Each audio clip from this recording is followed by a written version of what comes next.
Hello. Okay, now the microphone's on. Good. Good for that.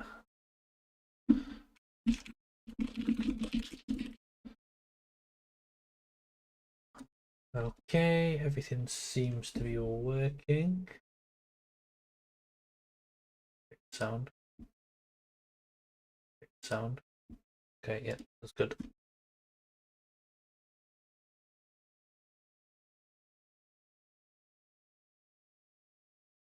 Okay, and video intro will happen soon.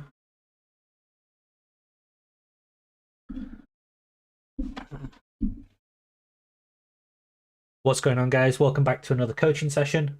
Today we're doing a coaching session for a platinum client in Toplane.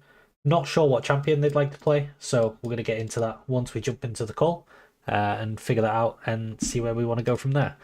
But this is on EU West, I believe. So yeah, if you do like the style of coaching you see in these videos, take a look down in the description and you'll see a link to my Fiverr page. There you'll be able to see the 3 different packages that I've got available. You've got your basic package, which is just a VOD review.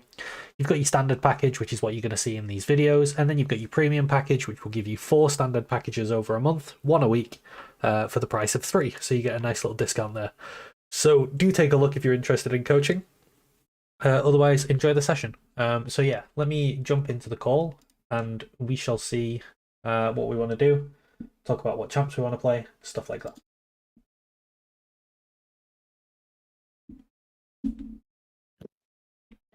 Hello? Hi. Hello. How are you? Hello. I'm fine. How about you? I'm good, thanks. So, how does this work? I share my screen. Yeah. Okay. Yeah, you can share your screen for the first game. What champion are you wanting to play, first off? Oh, I don't know yet. Okay. It depends on the enemy picks and on how I feel, honestly. Okay. Usually my most played champion's Rune. Right. Better here. Yes, my most played champ's Riven. Okay. Darius. Wait, that's not the right. Wait. Like that. Riven, Darius, Vlad, Aatrox, Sion, Cassia, GP. Actually, what the fuck? I know. No, he's only here because I leveled up the mastery. Actually, I played Malfiora. Anna, not even. Huh? Okay, well, we can go with whatever champ you want, since a lot of it's going to be very fundamentals based. But normally what I would do in this portion while we're in queue is start talking about the champion that you want to play. That's a little bit more difficult now, since we're not sure. So what are you going to... Most likely I'm gonna play Darius at Aatrox. Okay. I feel like it's gonna be Darius. Okay. Just because it's easy. I will go like this. Yeah. Usually go like this. Maybe. I don't know. Where's my pen? And I always ban Quinn.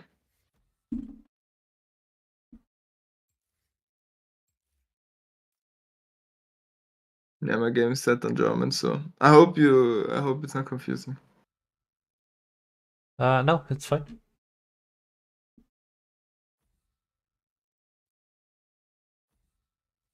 My problem is that I don't manage to climb and I do not see my mistakes. Or at least I don't know how to improve. Okay, so you feel a little bit stuck. Exactly. Okay, and what tends to happen in your games? Is there like a pattern that you notice? Like, do your games play out a similar way, or is there like a mixed bag? I feel like most games I start to lose laning phase. And after doing losing laning phase, the game just goes downwards. Okay. Like I lose laning phase and it's just over. Okay. And it just continues to get worse and worse and worse, and then actually we end up losing. Okay, so if we fall behind, can't get back in. What about when you're ahead? What happens if you end up winning in lane? Usually it's pretty boring, right? Either we win or somebody's inting and I do not manage to carry. Okay. It's either those two scenarios, I feel like. And yeah, I feel like biggest um, my biggest problem is I'm not always sure when to move, when to leave my lane, when to stay. Yeah. Okay. I feel like that's the biggest problem I'm having right now. Because like it's hard to tell if it's worth to like leave the lane alone or Yeah. Okay. it's So difficult to tell. sounds like there's two big things that we want to build. In this case, first we'll look into getting you consistently winning lane. Okay. Because it should be fairly like achievable to win lane almost all the time until you get like fairly high in rank. If you just apply the fundamentals correctly, then against most players you will just naturally win lane. Because they're not doing that. So if we can look at the things that you can do to achieve that, and then you can keep practicing those going forwards, and then from there it's like, how do we apply the lane win? How do we turn the lane win into a game win? So that's about like moving around the map, setting ourselves up in good positions in terms of minion waves and stuff. So we'll look at both of those. But for the first game, what I like to do is mostly just watch and learn and sort of understand where you're at. That's unfortunate. But yeah, I'd like to, like, the more you can talk to me about what's going on in your head and what your feelings are about the game, the better, because it helps me understand sort of where you're at as a player and what your understanding of some concepts is. Because what I found is that if I was to say like, oh, do you know about such and such, or should you do this right now? A lot of people will just agree with me rather than actually tell me what they know. If that makes sense. I think I got you. I got you.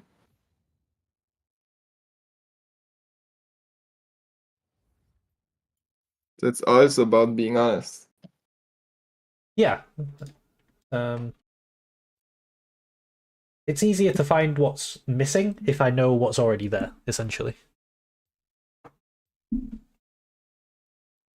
So we ban Quinn as always because it's just gigafuck.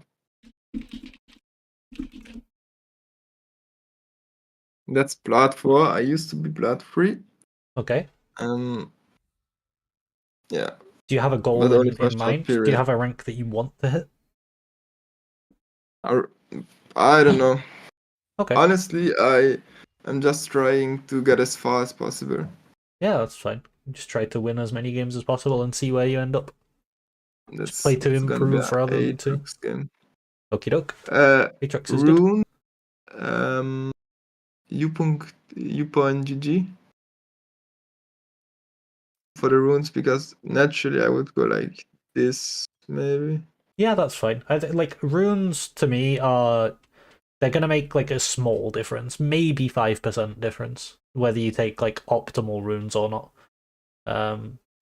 But Okay. at this point, I wouldn't worry too much about runes. If you just take what it recommends you, you can start like thinking about runes and sort of finding areas where different runes might be strong. So, for example, against Set, bone plating is a lot better than Second Wind because he has to All in. he has to all in. Yeah, exactly. Okay. There's things like So that where you basically can just bone plating against all in champs and second wind against spoke. yeah, pretty much. The thing for bone plating is, can they remove it? So if you're playing against like Gragas, he can just remove it with a Q, and then he can all in you after, or like combo you after. Whereas True. Set has no way of removing bone plating, so if he trades with you, your bone plating will always get full value. I gotcha. And haste is probably best here because like Some attack people speed. like attack speed, some people like haste. They're both good. The only one I would not go is Bloodline. I would never go that one. Because it heals you only on auto attack It's damage. yeah, it's just kind of weak as well. I think it's only 6% lifesteal, which compared to 15 haste is really weak, or 18% attack speed, which is what Alacrity gives you. Yeah, okay. I think Aatrox good. Yeah, I just hope my client opens instantly because uh lately I've been having this bug that my client just won't open. You know. Oh, okay. Basically the game starts. Okay, we're good. Everything's Nice. good. Because sometimes I'm having these problems, my client just won't open, so I have to restart the game over and over again. And after like 3 to 4 minutes, usually I manage to like play the game. Okay, Doran's Blade. Yeah, I I go would Blade go here. most of the time, unless you need shield. I would go Blade.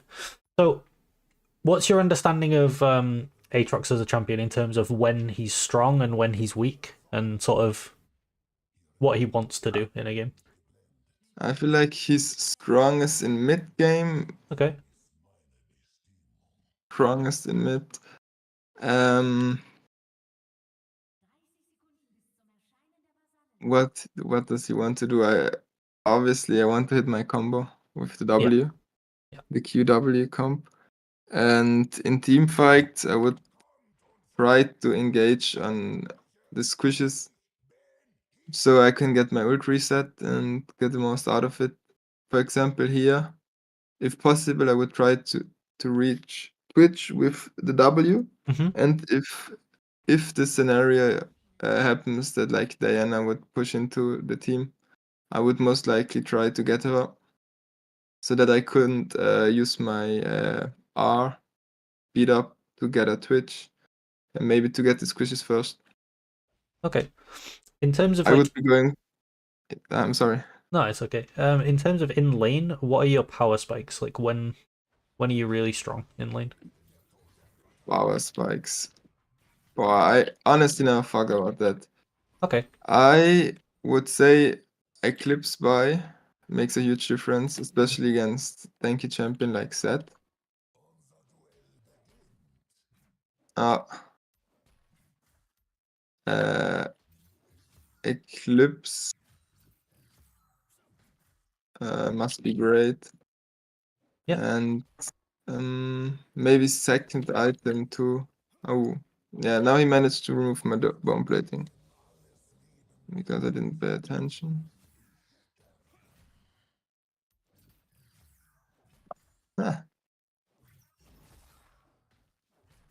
Ah, here's W right. Okay.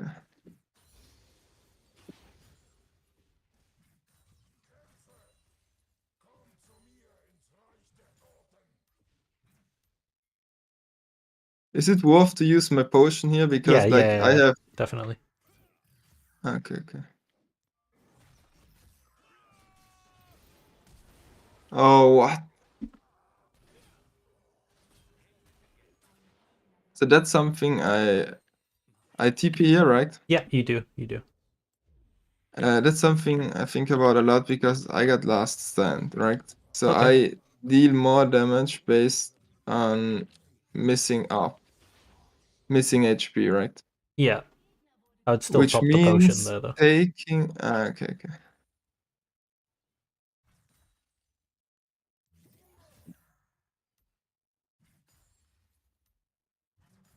So now I'm slow pushing into him, Yep. and the next wave should bounce, right?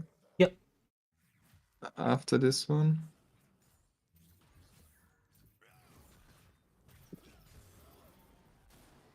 Okay, that's good. That's very good.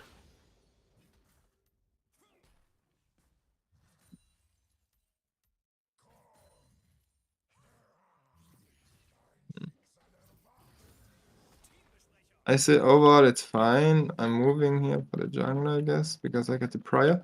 Next wave should push into me, right? Yep. Let's take it.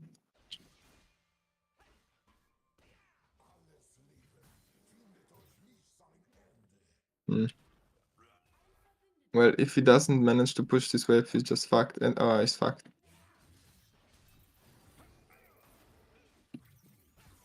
Oh, nice. Nice.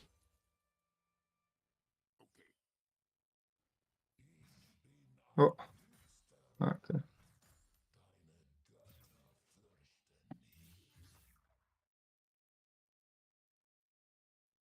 And the second one. I recall here, I think, because the wave should be pushing into me. Yep. So I just get some long swords. Okay. I had 700. Maybe it would have been better getting the hammer and getting the boots. That's it, yeah, because he's got the boots. Maybe it would have been better. The boots. What would you have bought? Yeah, double longsword, definitely. Ah, okay, okay. And why that? AD is just like longswords are just really good buys compared to the other components. Just makes all your trades so much stronger. Okay.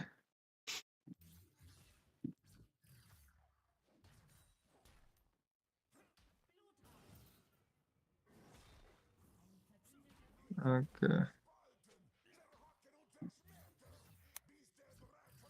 I'm wasting Q here.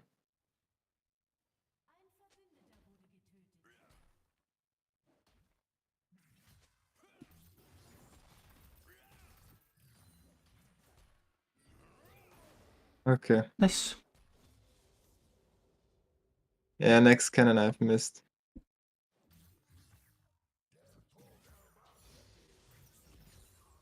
Okay, okay. Ah, shit.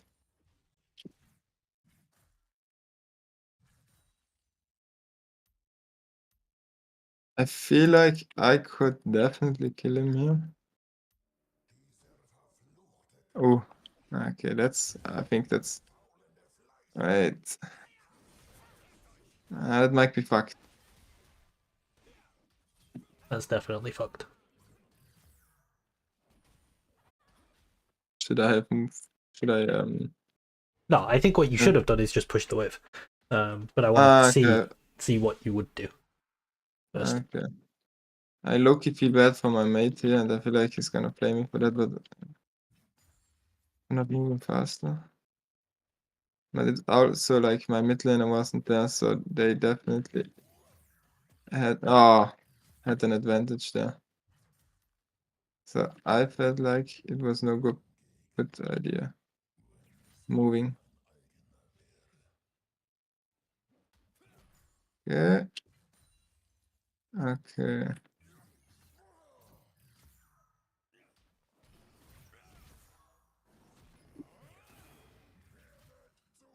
Hmm. That was.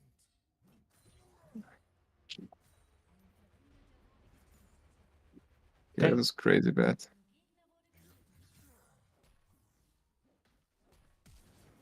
Oh. Okay, okay. So what was your let's get a pickaxe here. What was your plan there? Was your plan to try and kill him under tower? My plan was poking him on the tower with the first Q, mainly. Okay. Maybe like this. Yep. No, the problem, I definitely totally choked my ult and the combo.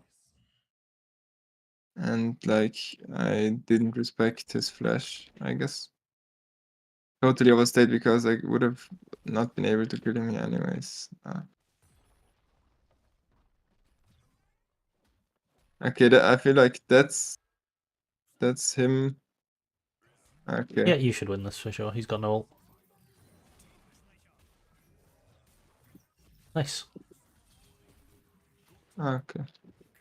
So he should have TP up, right? So I'm just gonna push this and break her.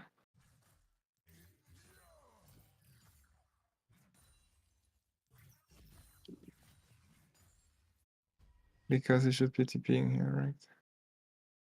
Maybe Oh, no, he he doesn't quite. Oh no, he no. does have it. Okay. Okay, so wait, does the plate fall? It will, yeah, but I would still Ah, reset here. shit. Do you have Okay, Eclipse? Yeah, you okay. have Eclipse Gold. So definitely reset there. TP? No, I wouldn't. No TP needed. Okay, okay. So we had okay, 9.5. He's going. How is it called? This Ruin one. King. Yeah, Yeah. ruined. Exactly. That's. The reason you don't need to TP here is that if he tries to take your plate, you can just kill him because you're so much stronger. You have full item and he has components.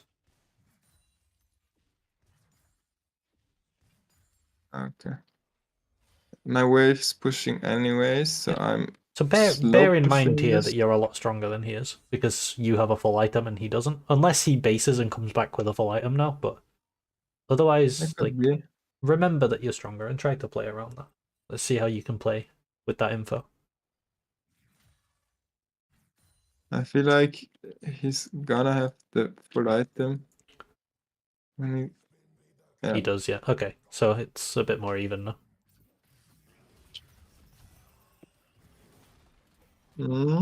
Oh,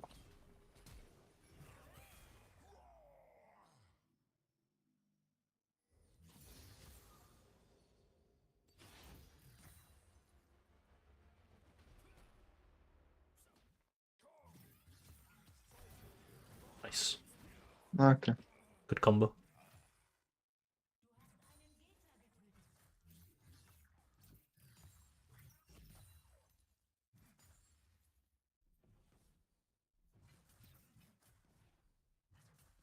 He has no TP. That's why I'm thinking about taking the whole next wave Yeah, in between the towers. yeah, I would do that too. I think that's correct. Oh, unless Sir Johnny comes, then that kind of throws a spanner in the works. Okay.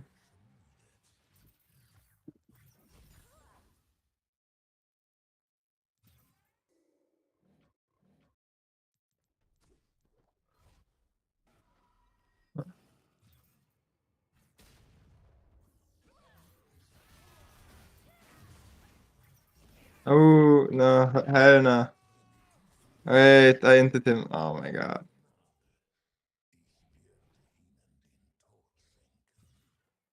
Right, actually. ITP here, right? Because I feel like I It get depends what Syndra does. Like, if she walks top and goes for the wave, then no. But if she starts going device. back to mid, then yeah, I would TP. Yeah, she's going mid, so you can TP. Ah, okay, okay, that's valid.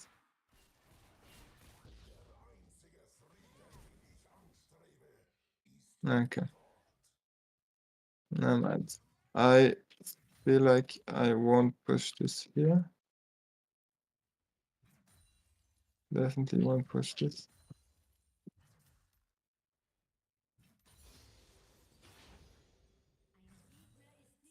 Okay. Hmm? Ah, Ah, unlucky. Aatrox W. Funny spell. yeah, enough to. Right. Yeah.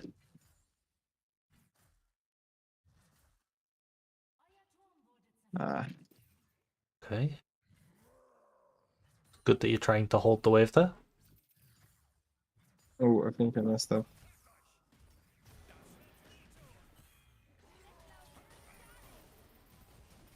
Wha- Okay.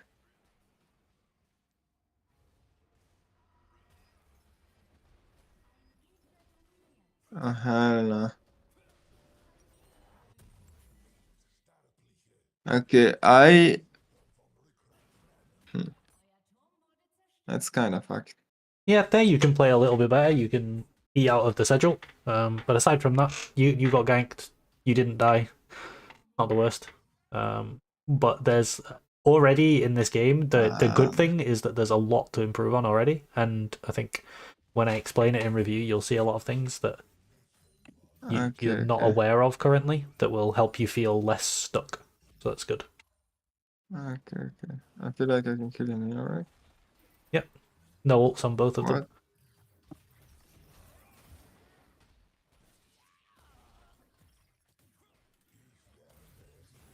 What? Nice. Okay.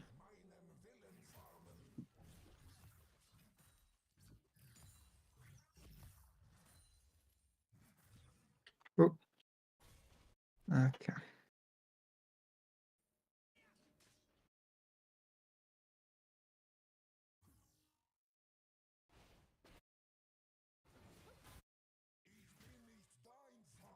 Should have had to be. Ah, is this set? Ah, it's set.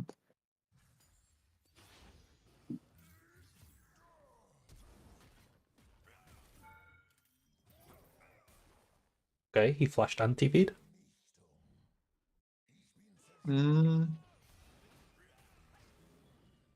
Okay.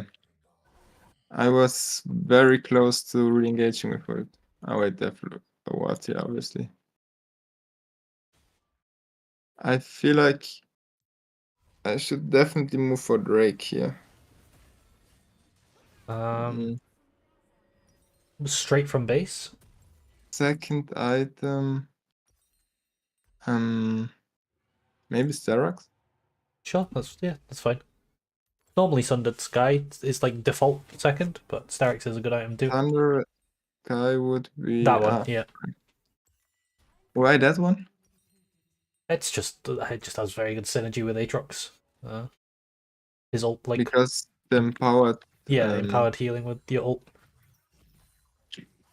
I gotcha.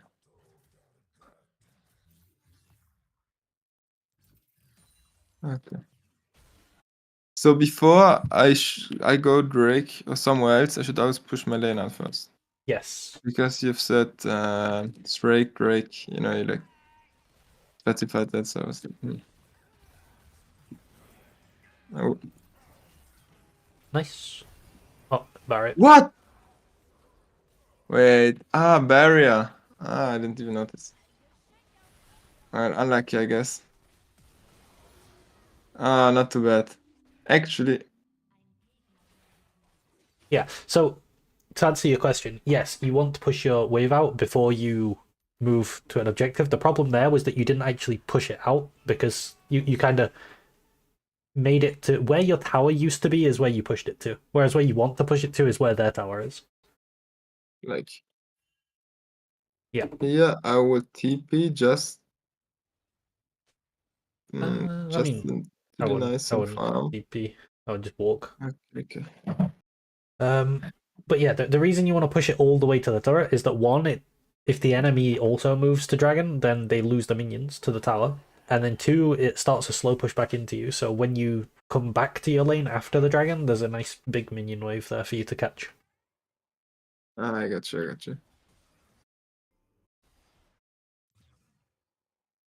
Now it's kind of slow pushing it in. Yeah, that's okay. You can look to maybe get tower with the slow push.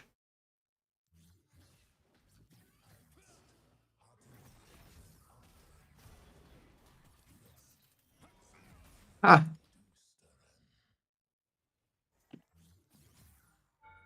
Hmm.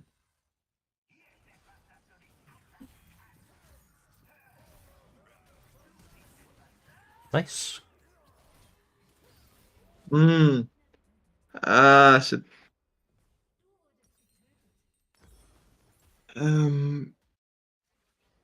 Yeah, I had no vision. The In good thing general, is that, vision is like, pretty low. from the looks of it, mechanically, it's not like you don't look too bad. Your Qs are fairly good. You have like intent to play off of your W pull. Sometimes your QEs aren't ideal, but mechanically, I think you're doing fine. It's mostly going to be like conceptual stuff that we look over. So I think for this first game, we will look mostly at lane phase, and then we'll go into the second game, and then after the second game, we'll look at after lane phase. But we'll look at both in both games. It's just I would really like to focus heavily on lane phase because I think Okay.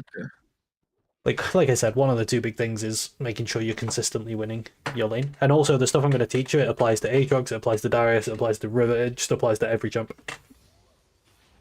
Okay. That seems to make sense. Okay. For now, we'll just try to win this game, get some LP. Like. Should I would push for tower here because of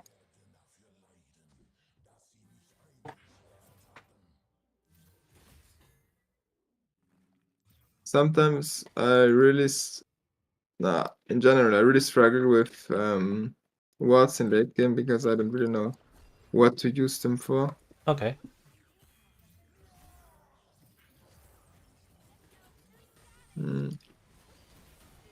Okay, that was just unnecessary. Yeah. But again, like mechanically, it was fine. You hit your Qs, but like you said, it was unnecessary. Not just because it doesn't get you anything, but because we kind of knew that they were topside.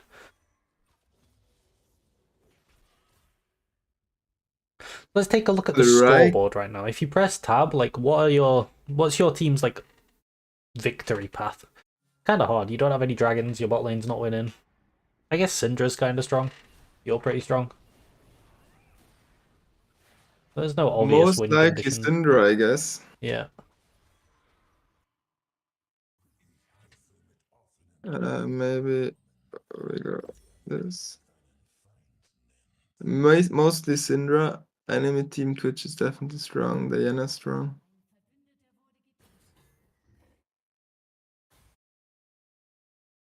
Yeah, Twitch's gonna be the biggest problem, I guess. Sejuani is also not doing too bad. Which is definitely the problem. Like if you have the option to choose targets in a team fight, it's always going to be him that you choose. Which? Yeah. Which. Okay.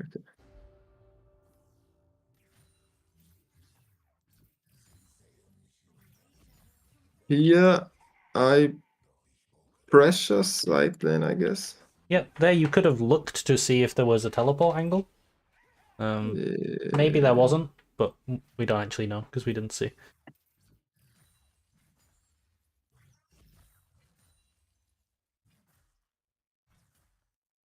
So like here, like maybe there's one on mid. Depends what enemy health is.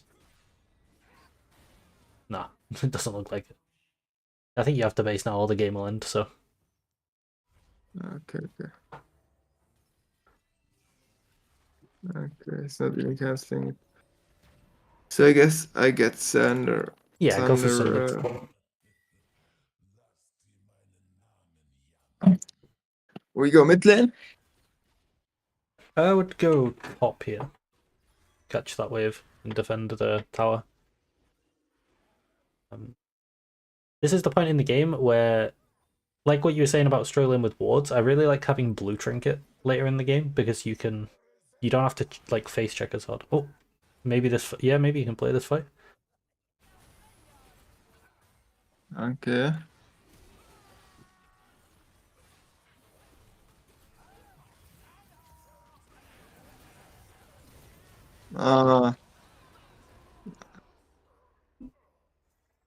Did he flash? I think he flashed. Yeah, I think so. Little unlucky that he didn't get pulled by the W. It's just kind of sad what they did to that spell.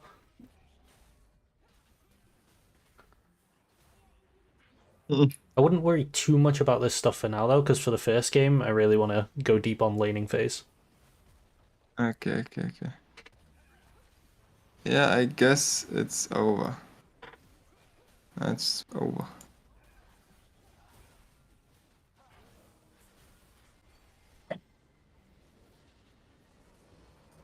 One thing, I turned off the in-game chat. I think that's Okay, yeah, one. that's fine. Chat's not important. Pings can be important, but chat is definitely not important. Okay. Okay. So what is your summoner name? So that I can go to your profile. HAN. Is your tag just EU West? I think so. Yeah, I think I got you. Yeah, I got you. Okay, let me share my screen for you now then. I'll download the replay.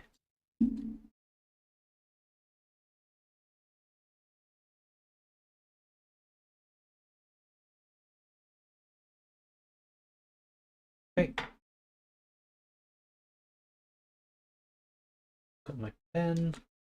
Okay, let's open up and play. Can you see my screen okay? Yes. Everything good there? Nice.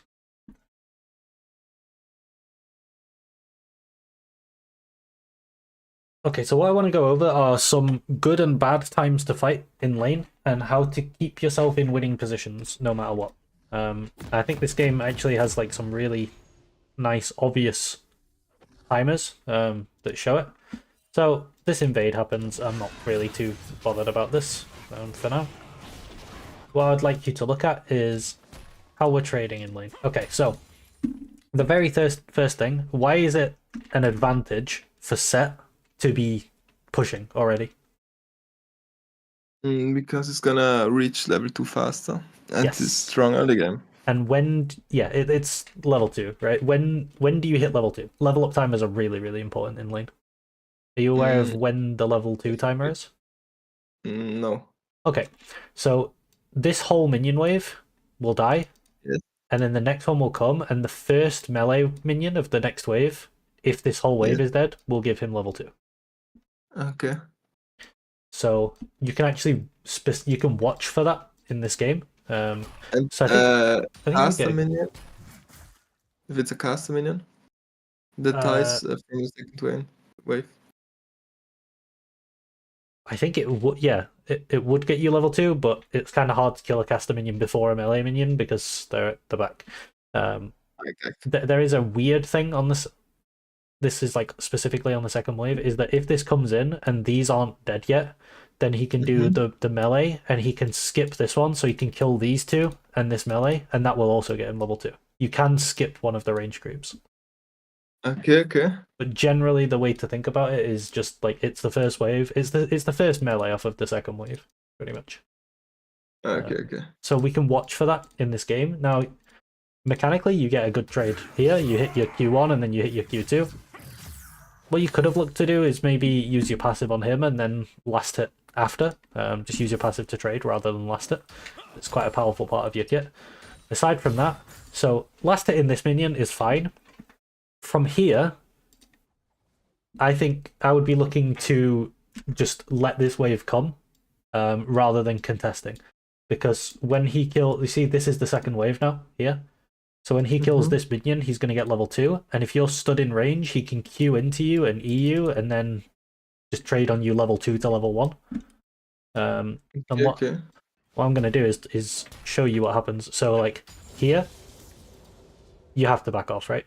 But when you walk in like this, if he walks into your face and E's you, it's a really bad trade for you.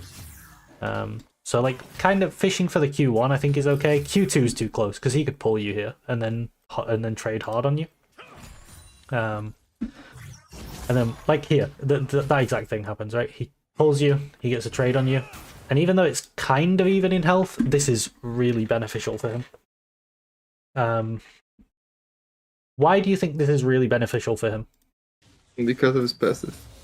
Okay, yeah, there is his passive, that's true. Set regens more. But even if he wasn't set, let's say he was like Darius or something, like a different champion that doesn't have regen passive, it's still really good for him. Oh, it's because the wave will bounce? Yes. So you basically every time a wave crashes, you now have to play out the bounce, and you need to get your crash yourself because that's when you want to recall. Because if you don't recall on a crash, it's a bad recall. You'll lose a lot of minions or XP. If you recall, you always have to recall in a crash. Not always. There's other times, but generally, like unless Set can't do anything about it, you want to recall on a crash. Because every other recall he can punish. If you recall on a crash, there's nothing he can do. He has to farm the minions under the tower and then start pushing, and by the time he's finished pushing, you get back to lane. If you recall while it's slow pushing into him, he can hold a freeze, and then you lose minions. If you recall while it's slow pushing into you, he can fast push, and then you'll lose minions. And obviously, if you recall while it's crashed onto your tower, then you'll lose minions because your tower kills them. So every other recall he can punish, but if you recall on a neutral wave as well, he can fast push, and then you'll lose minions. So the only one that is unpunishable is if you recall on a crash. So that's kind of what you're looking for. So you now have to crash this wave with this much health, which is very difficult because In this game, it's not so difficult because Sejuani's not going to be top because Xin Zhao took her top side, and Xin is going to be top. But you don't want to be having to crash the wave going all the way up the lane with low health because one, you can die, and two, if he has higher health than you, he could maybe just kill you and stop you crashing. Okay. So I can kind of show I think there's an example later that explains it quite clearly. But this is good. Okay, now going into this gank, something you should be doing here, before Xin even gets here. Do you know this is like the next thing that we were talking about before with level up timers? Do you know when level 3 is? No. Okay, you need 2 this time. 2 more melees on this wave will get you level 3. Okay.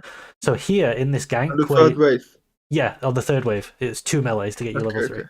So here on this wave, you die on this gank, right? He ends up trading 1 for 1. But if you'd killed these and got level 3, I think you would just kill him easily. Because you'd be level 3 instead of level 2, you'd have an extra spell, you would get more like base stats, you'd get some health, some armor, stuff like that. So I think you should just get your level 3. So you start queuing, right? And that's good, because now this minion's dying. Kill this one too. Because if you look at how close you are to level 3, you're really close. It ends up okay. You can just TP back and it's 1 for 1. But yeah, definitely play for your level up timers.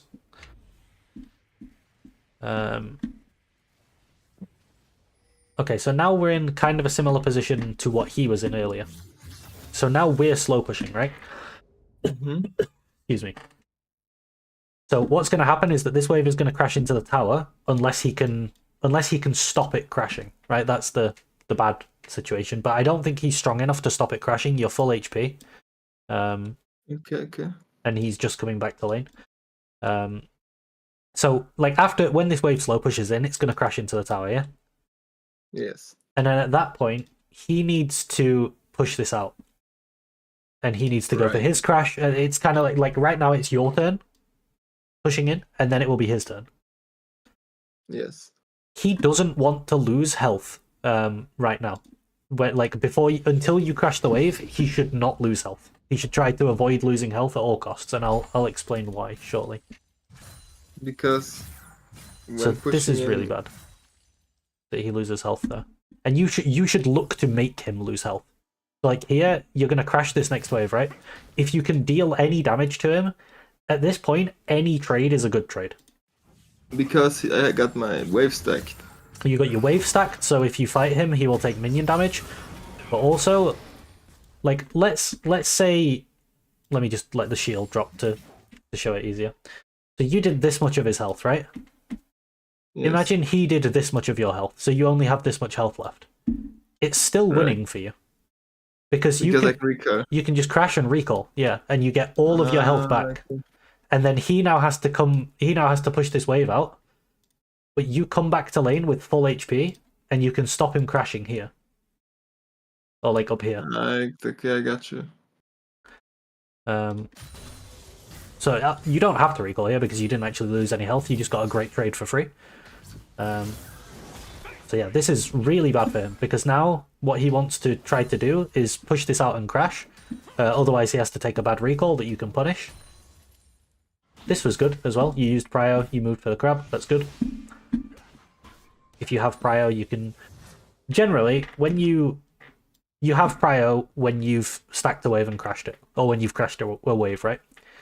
And then you start moving into sort of like a checklist of things you can do. So the first one is you can recall if you need to. The second one is you can roam, which is what you just did. You look for something to do and you can go and do it. The third one is you can try to dive, whether you have your jungle or you're just like on your own. And what else is there? Oh yeah, you can look for plates. But there's not really... This early in the game, looking for plates isn't really a thing. But when you crash a wave, you want to start thinking about these things. Is like, what can I do with this crash? So here you moved, you got crab with your jungle, and now even if your Xin wasn't here, you see how he wants to push this wave in. But are you aware of like having a you know about freezes, right? Because you tried to drag the wave into the bush at one point. Yes. Yeah. So You see how you have enough health right now to like stop him, even though he's got his wave, you're strong enough to stop him crashing. Which would mean Because the I can wave. tank the wave. Yeah, you've got so much health, and he's got so little. Like you could just kill him in his wave. You can just win that fight. So if that situation ever happens, then you have the ability to now hold this freeze. Also, there's the fact that your jungle can just come and gank him because he's low and he's pushing, and it's kind of dangerous for him. Okay.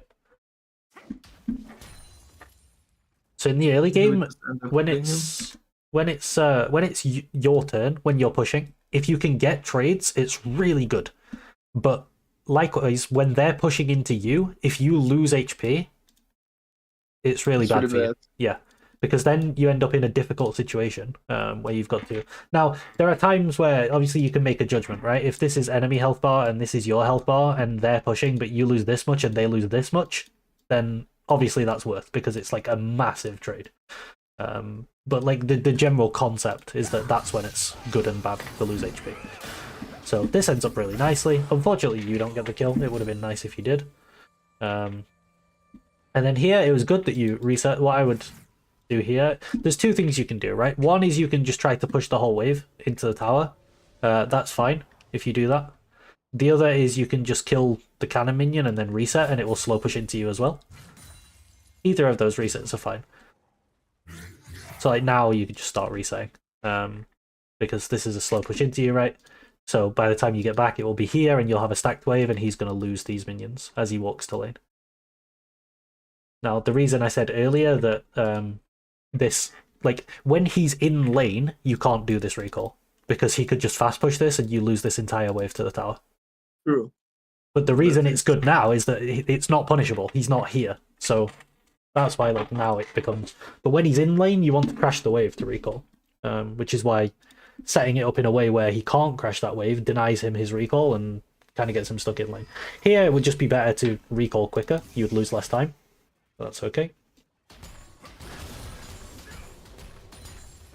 So again, here, you could maybe look to poke him, but I definitely wouldn't look to trade, because if you lose HP, it makes playing out your bounce harder. But poking's fine, especially on a champ like Aatrox.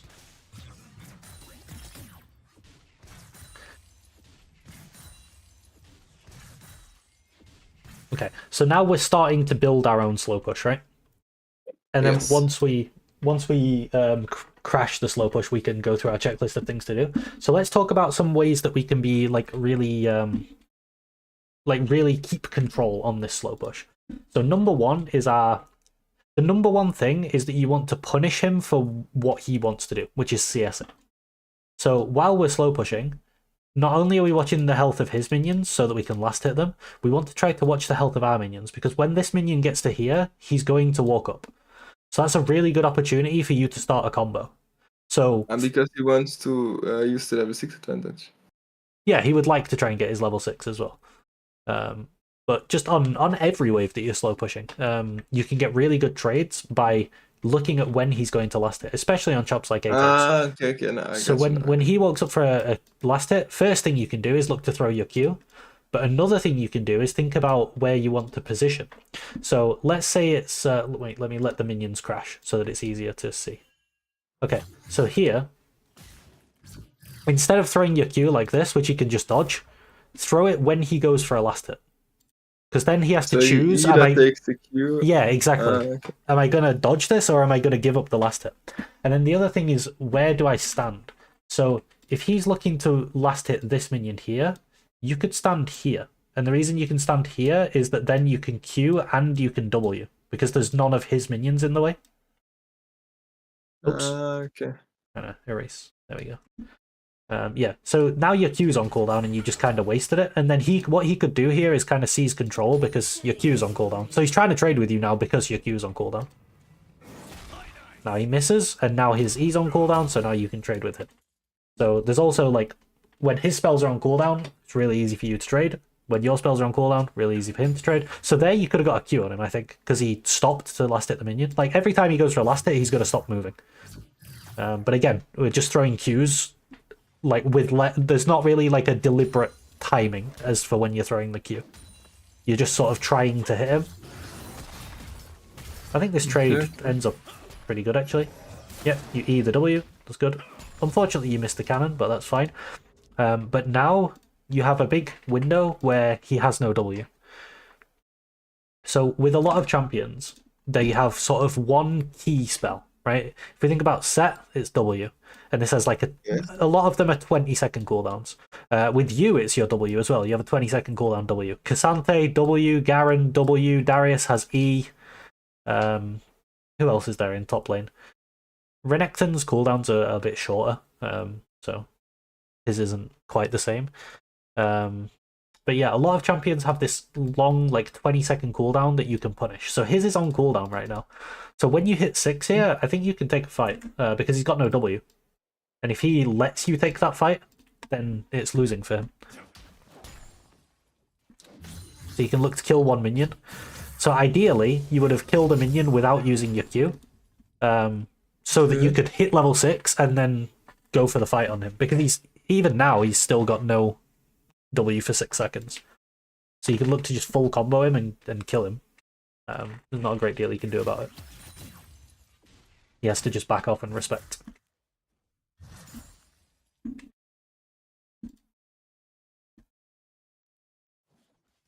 Okay, let's talk a little bit more about when we're in these positions where we're looking to... Oh, actually, let's talk specifically about this example. So here, we got vision of this, right? I would never move for this. One, because you can just deny this wave, and then you go +1 wave, which is just good for you. Like, you can just get a small win in your lane yourself by fast pushing this wave. And two, because this, like, it looks like it might be a 2v2, but it's not. This is a 3v2, because Diana has mid prior. So I think you should just deny set this wave, and Xin should just not go for this because he doesn't have prio to do it. He doesn't have mid prio.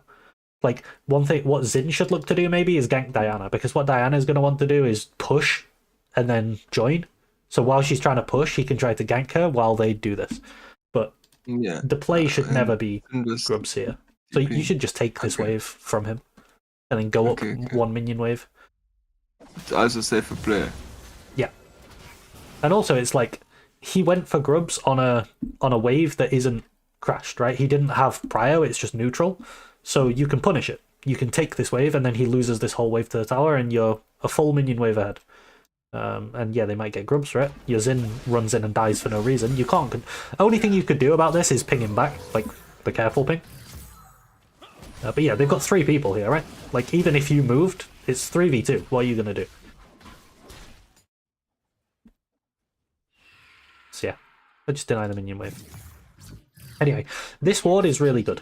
So when, you know, we're trying to do this like slow push and then crash and then go through the checklist thing. When we're doing that, naturally, by the fact that we are pushing, we're quite far up the lane, which means that there's the potential for a jungle game. There's like 4 main things, right? There's you can recall if you need it. You can roam if there's like somewhere good for you to be. Maybe there's a really good mid gank, or there's a fight at Grubs, or, you know, Crab. Like earlier there was Crab, which was good. You can look to dive. You can either do it by yourself or with your jungler. Or I guess involved in this there's also like poke, right? You could poke him under tower if it's a really good spot. Or you can get plates. And plates. Yeah. These are like the 4 things that you can look for. And a lot of the time there's going to be multiple ones that are good, and it's fine to do like either of them. The main thing is to figure out which ones are bad and not do them. So like if you're full HP and you can't spend any gold, recall is probably bad. If there's nothing for you to roam to, like mid is under her tower and you can't dive it, and there's no camps up in topside, then roam would be bad. You're not going to get anything by roaming. If he's full HP under his tower with all his summoner spells and ults up, dive is probably bad. So, and if the plate, like this plate, isn't killable, so trying to get the plate would be bad right now. So you sort of rule out which ones are bad and do the other ones. A lot of the time that works. But yeah, but this ward, this is the correct spot to ward. It reveals like this way in. Oops, I'm not drawing. It reveals this way in, and it also reveals this way in. So this is a good ward. It's always very nice to have this ward when we're pushing. When he's pushing into us, it's not. We're not really worried, because this is not where she's going to come from. And if you have like an extra ward that you want to use when he's pushing, you can look toward like here, or maybe here if you think you're. This is like if you think you're going to get dove.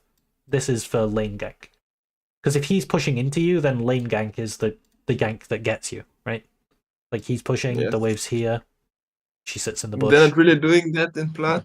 I've Okay. seen that in videos, but I've never really experienced that. Okay, the main thing that I would worry about is when you're pushing, have this ward. Yes. Okay. Because it makes you so safe. It used to be in previous seasons that you had to decide whether to ward here or here. Now you can just ward here every time because they changed this wall. True. So yeah, you can pretty much always just ward here and it's good. And then yeah, here you're in a very good position. He's got no teleport, half health, and no flash. So every time he walks up to try to last hit, you can keep control of the wave by, like, here, you see he's going to auto this minion, you could Q him. Because the great thing about doing that is that if you get, like, a raw Q1 with nothing, then he can try to back off, but then you still have E, so you can Q2 E. Whereas if you have to fish for, like, Q1 E, then it's kind of hard to hit the Q2 after because you don't have E. Does that make sense? Wait, no. Okay. Can you repeat it?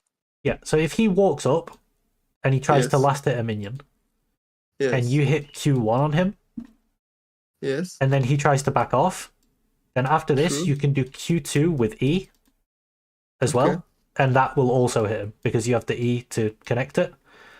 Whereas if you're trying to poke him with like Q1 with E, then even after this lands, it's kind of hard to hit the Q2 as well.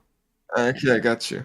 So the Q1 has to hit without a dash. It doesn't have to. Like sometimes you can Q1 E poke, but a lot of the time, if you can punish a CS with Q1, then you can follow up with Q2, and then you can look to like W, and then maybe pull him into Q3 and stuff like that. It's much easier to combo if you just land a Q1 raw than if you Q1 E. You have way more combo options off of that. But you can also just take the free poke as well. Like if every single time he walks up for a last hit, you hit him with a Q, he's very quickly going to run out of health. And that's when you'll start noticing like really good players and bad players. Like they'll sort of act like they're walking up for the CS, and then they'll wiggle backwards and forwards like this, and then your Q will miss, and then they'll grab the CS, and then they'll back off. But this guy doesn't do that at all. Like if you watch his movement when he, let's find the next time a last hit becomes available. Like he either gives it or he fully commits for it. So here, if we watch, I would imagine is he just giving it? I'm not sure. Okay, yeah. He just takes it and then you. This is good actually. He took it and then you 3'd him. Okay, and then he all-ins you and you ult. Yeah. If you could land the W straight away, I think this would be good. Otherwise, I don't like the ult's a little bit wasted, but you're still in a very good position. So why is this position so good for you? Like this is you're massively winning right now. Do you know why? Because I could recall and he can't. Yeah, he doesn't like. There is no win for him. It's just lose-lose if you recall. Because he can't push this out in time to get a crash. So you let me move the camera. So you come. There's no TP. Yeah, exactly. You come back to lane. The wave is here. He's low HP. You're full HP. You've got more items than him, and he's frozen on. So it just puts him in a guaranteed losing position. Now, if you but I don't. If you know. Let's say, like, this is something you can do as Renekton, right? Renekton, if you went on him and you just pressed R and you empowered W'd him, he would just die. And then he would lose all these minions. It's a little bit harder to execute as Aatrox. You could maybe look for the first Q, and if you land the first Q, then you could, like, commit to the kill. But you can also just recall. And it's always winning if you recall. Like, there's no way you can mess it up. You just recall, you come back to lane, you don't let him crash, and then he's kind of screwed.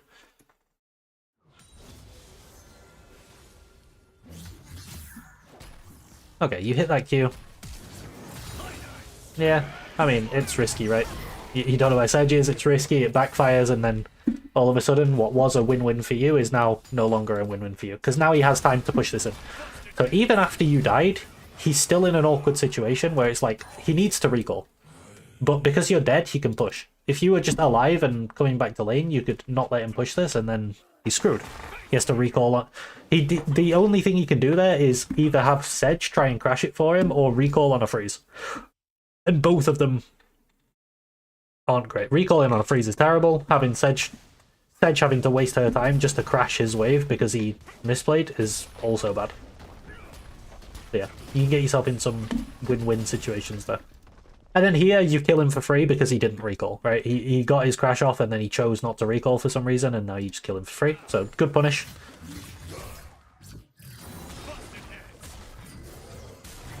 That was a really nice E as well. Okay. So, but we went downhill from this point. We just went downhill, I think. Okay, so pushing the wave Yeah, and denying it maybe. and basing is good. He has to TP. Now, so far, the three really big things that I would like to look for is one, having like this very deliberate Q pattern. So this can be, it's not just unique to Aatrox either, right? Obviously on Aatrox you're looking for Q when he goes for last hit. So every time he goes for this last hit, you're looking for a Q. But on Darius, you can walk up aggressively and you can W him. And then with your W, you can connect your Q. Or on... who else did you say you play? Riven? Riven? Yeah, like on Riven, you can look to QW onto his head, and then you can auto, and then you can EQ out. Right, that's your trade pattern into set as Riven is QW auto and then EQ out. So you can look to start your trades on his last hits. That's the first thing. The second is understanding that you want to take really big trades when you're pushing, like when you're going to crash a wave, and that you don't want to take, you don't want to lose HP when he's pushing into you. Okay. The third thing is these level up timers, especially level 2 and level 3. Those two are like really abusable. And then once you learn those, you can start getting into stuff like, oh, I can get control at level 1, and with my level 1 control, like if you have, especially on champs like Darius, right? You take control of the wave level 1, and then it ends up being like a chain. So this gets you level 2 first. And then with your level 2 first, you push them away from the wave, which means that you get your level 3 first. And then with your level 3 first, you push them away from the wave. You know, because you're stronger, you don't let them in. And then this gives you a crash. And then with your crash, you can play off of this. And like just by taking control at level 1, you kind of got here off of like, they couldn't really do much about it. Because you get level 2 first, and they have to respect you. And then because of this, you get level 3 first. And because of this, you get your crash. It ends up being like a chain. So yeah. All because I have a strong champ. Well, yeah, but even when you're playing a weak champ, a lot of the time people will just let you have level 2 first. So I would always check to see if you can get level 2 first. Sometimes, like, if you know your matchup, for example, Aatrox versus Set, right? If he chooses to start pushing, you kind of just have to let him because you lose level 1. That's fine. But you can see if he gives you level 2 first. Because sometimes they just do. Sometimes they leash, you know? Sometimes they're late to lane for whatever reason. Sometimes they just don't push. Sometimes they just let you walk in. So you can try it. So there's your level up timers. There's specifically going for trades when he's going for last hits. And there is trying to get big trades when you push so that you can do that recall thing where you come back and then you hold the wave when you come back after you get a really big trade on him. So he's kind of stuck.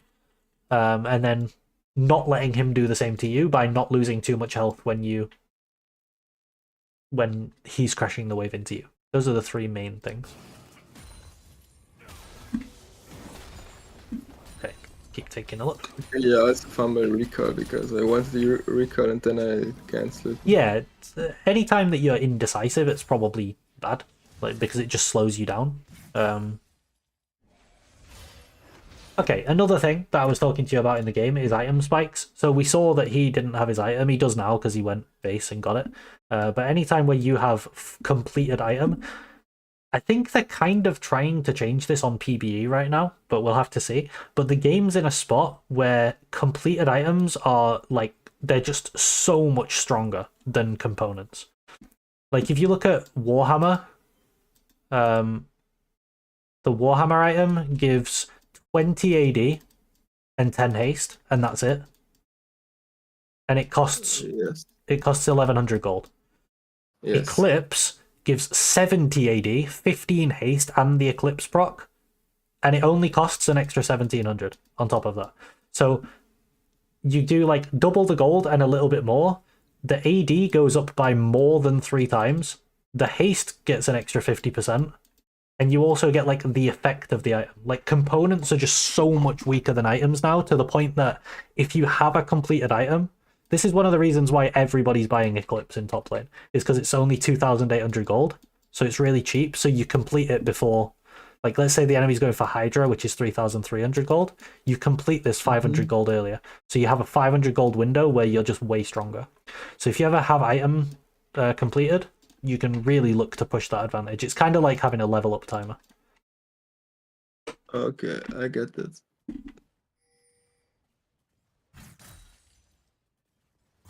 Okay, yeah, I end up killing him. I remember. Oops, I'm in slow-mo. Yeah, this trade is good, right? Oh, wait. What happens here? Okay, you dodge that. Oh wait, I don't. I think you kill him later on. I think I kill him here. Yep. Yeah, this is a good combo. Yes. Nice. And then this is the worst time for him to die as well. That's the other thing with... because you're about to crash this wave, it's good for you to take the trade anyway, because you've got the recall option. But the other reason it's good is that if you do win the trade hard enough for him to die, then he just loses the whole wave to the tower. Which is what happens here. And take it plates. Yeah. And then you would take this extra wave if it wasn't for Sejuani coming to stop you. She actually abandons grubs to stop you as well. But here, I think here you should just try to get out. It's okay to take some of the minions. I would, like, not... Yeah, just E out, and then... Just straight away. Just blast going out. It's kind of awkward, because enemy mid has prio. It's not really a good place for you to go. But you do end up getting out. I mean, Xin dies, but... Oh well. Yes. If you hit that Q, could have maybe killed her. I'm kind I of definitely baiting would have her. died, but oh well. If it wasn't with me, I think he would have left.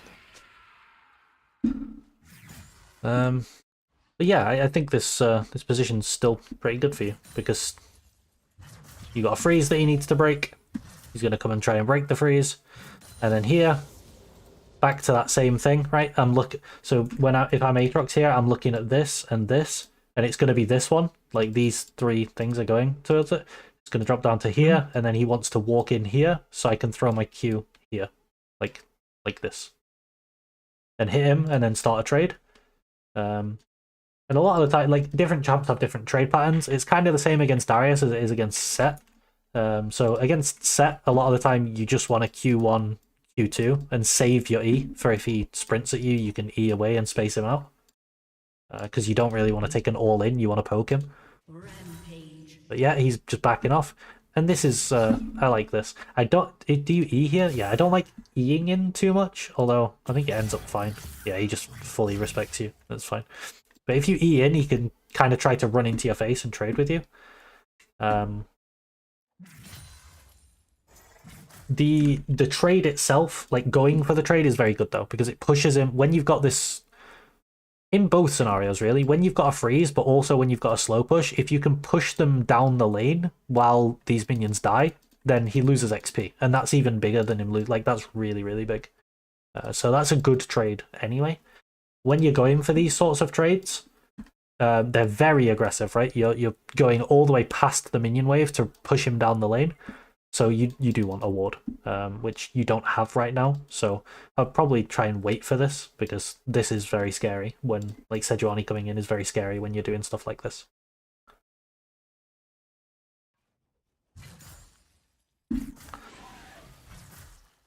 So I had no vision. Now, here, the only way she can gank you here is if you E in.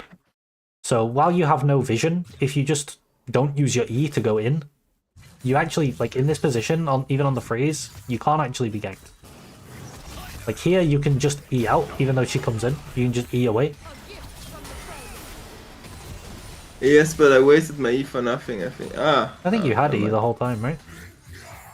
Yeah, you have E. Yeah. You just E late. So like here, Yeah, you can because just E. see. But you manage to tank everything and Okay. live. The bad part about this is you lose your tower because they push you out of lane on...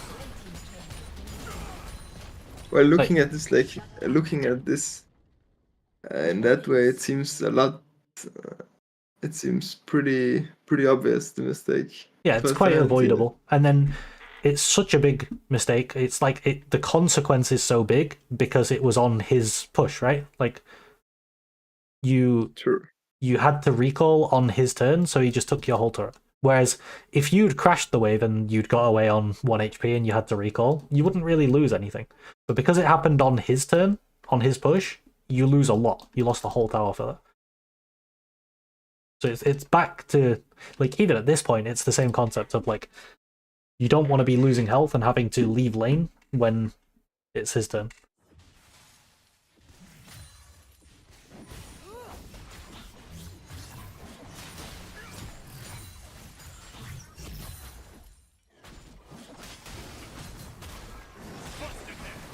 Okay, it's just fighting you, I guess. Shaco doing the same thing, and we end up killing him. Yeah, exactly. Yep, that was good. And then now you can punish by pushing. So again, if he had died there on your turn, when you had a wave, you would take his tower. But because he died on his turn, it's not as bad. Still bad. He doesn't want to die, but... True. So basically, when being pushed in, it's always a lot scarier to die. Yeah, you definitely don't want to die when you're pushed in. Okay, and then here he tries to TP and flash on you, and it just doesn't work. So that's really good for you.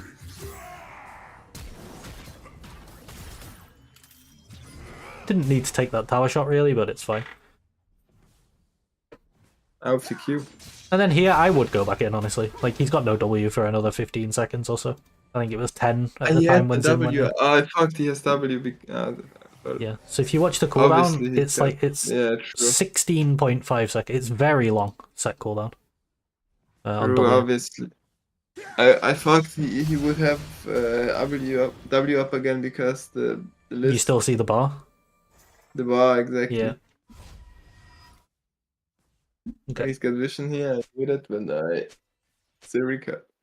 At this point, now normally what I say to people is that mid-game starts once you get the enemy's tower. That's because you want to be playing from a position of power, right? You want to be playing from ahead. Here we haven't got his tower, but he's got our tower, so mid-game has started. But generally what you want to be doing is winning lane by playing with these concepts we've been talking about. And then obviously getting kills where you can is really good. And then once you've got this tower, we'll start talking about how to start impacting the map more. So like you said in game, what you would want to do here, if you want to play... This dragon's already gone, right? But let's pretend it's here. And we want to play around it. Then what you would want to do is push the wave, crash it into the tower, and then you can move. The other thing you can look to do is, like, let's say the dragon's alive right now. You could push the wave, and then you could look to, like, teleport. Ideally, your team would have wards like here, or maybe like here, and then you can TP into here, and you can flank, because Aatrox's flank is really, really good. That's how he ideally wants to play. Flanking the enemy team. Yeah. So if you can TP in behind them on objective fights like this, it would be really good. But you do want to get your wave in position first, whereas here, I think you just push halfway.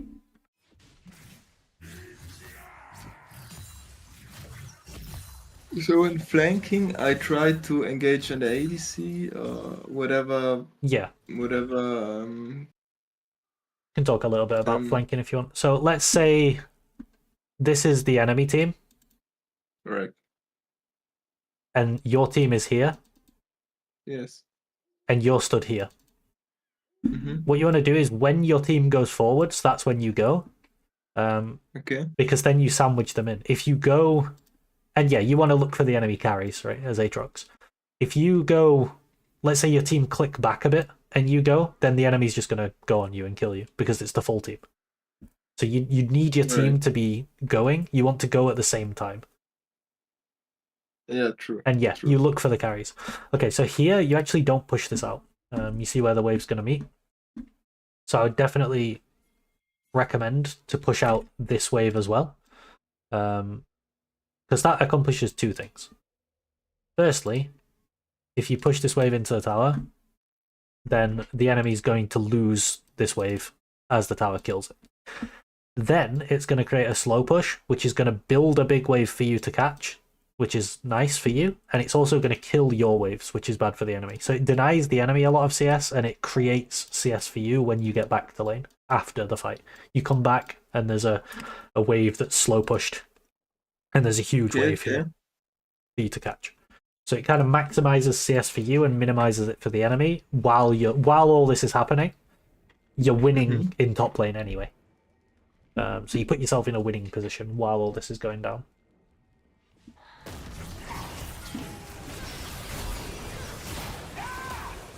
And then with that, there's one more thing I would like to tell you now as like a concept. So you know how you want to push this wave out, but if you walk up here to kill it, then you can get ganked from here or here. There's a safer way to push the same wave. What you can actually do is if we rewind to the previous wave, you see here,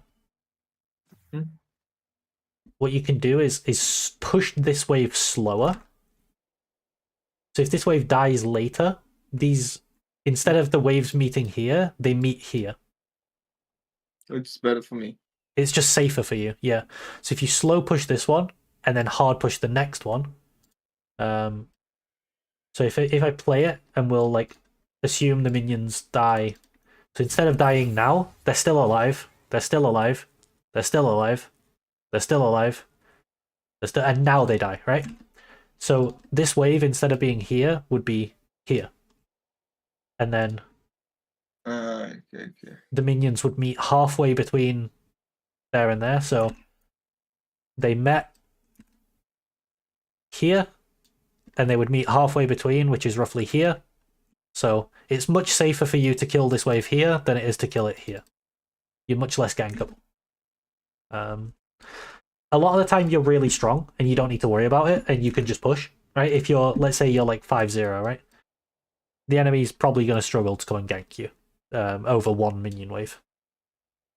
But in this game, you are still fairly gankable. Like, you're not massively stronger than the opponent, so I would definitely recommend to do it the safe way, which is to slow push the first wave and then hard push the second one. But yeah, then you can look to join fights and sort of expand your lead around the map.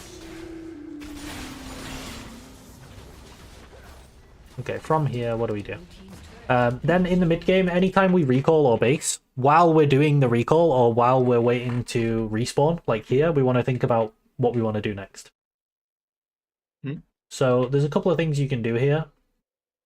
If you look at the map, where are you going to go when you respawn? Think top lane. Okay, why are we thinking top lane here?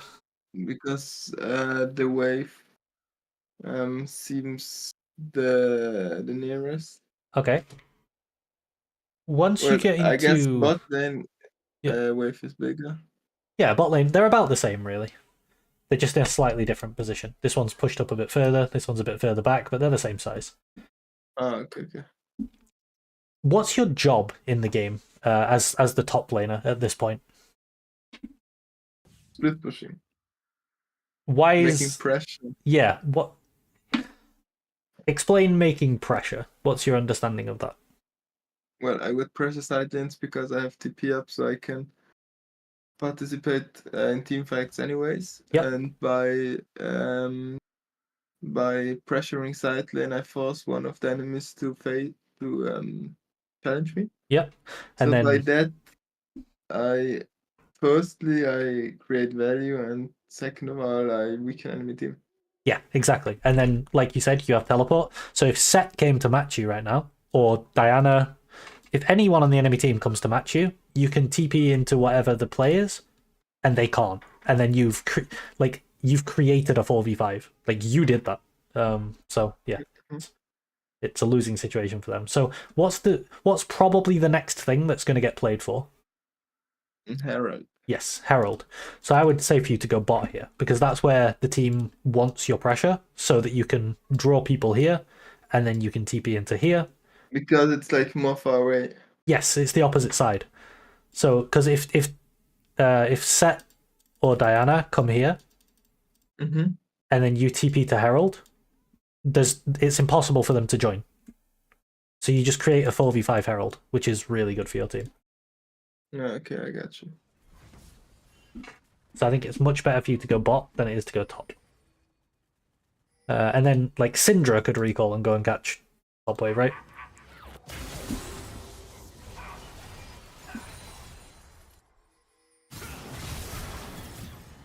What's happening here? Okay, yeah, Twitch comes. Yeah, and end up dying here, okay. I think you Q flash on him and kill him though, right? You hit this Q. You just missed that Q, but... Well, you didn't actually hit the knock-up with the Q flash, you just hit the back bot.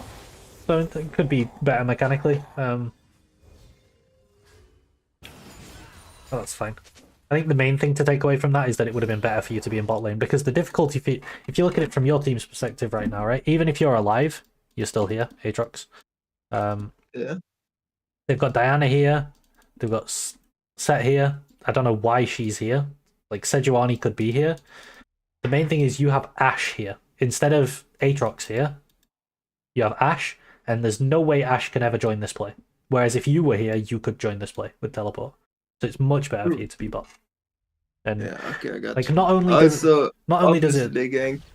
yeah, I mean they gank you, but that's avoidable. Differently, Yes. in ward if you're going to be this far up the lane. But looking at this like in that way, it seems obvious that they ganked me because, as you said, Herald is the play. Yeah, So... yeah, exactly. If you're going to be, let's say you're going to be pressuring a tower, it's also a lot easier for you to pressure this one because you expect the enemy team to be around here, so they can't gank you here. It's the opposite side of the map. Whereas if you're trying to pressure this tower when you expect the enemy to be here, then yeah, they can just go and gank you. Okay, so if we do that again now, right? You're respawning. Mm-hmm. This time, I think you should go top, but that's purely because you've got your Ashe in bot lane and your Syndra's dead, so there's like nobody else to actually defend this turret. This is like a case of you immediately need to defend something rather than preparing to play around an objective or something. Okay, and that guy just dies for free. There's not a lot you can do about people dying for free. The main thing is just playing your lane in these correct ways, and then you will create massive advantages, and then you will be a monster, and then you will kill everyone.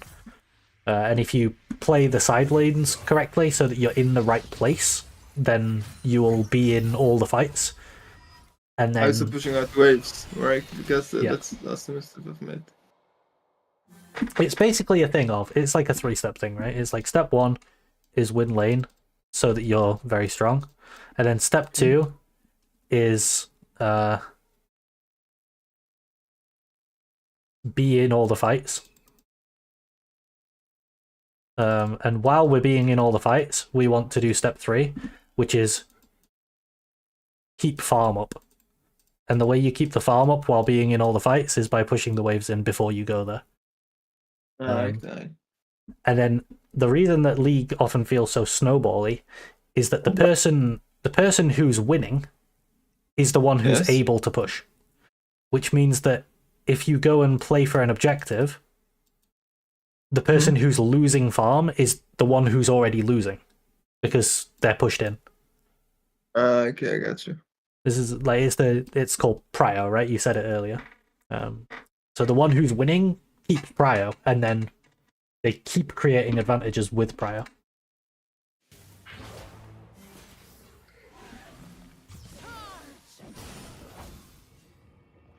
Okay, so here I do like you being in top lane, because like obviously I would wait until the enemy. We've just seen the enemy team in top side. We can still actually see them on this ward.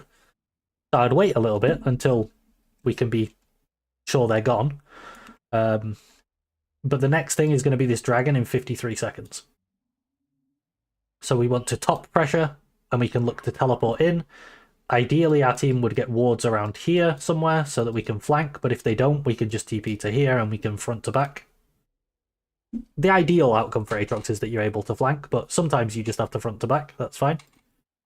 But yeah, what we want to do is pressure this top lane and then TP into the dragon. Very similar to what we wanted to do before with the Herald.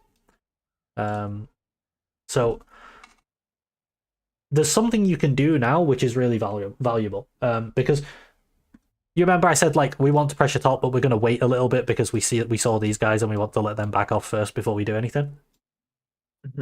What do you think I want you to do while you're waiting? While you're waiting for them to leave. What? No, not ward.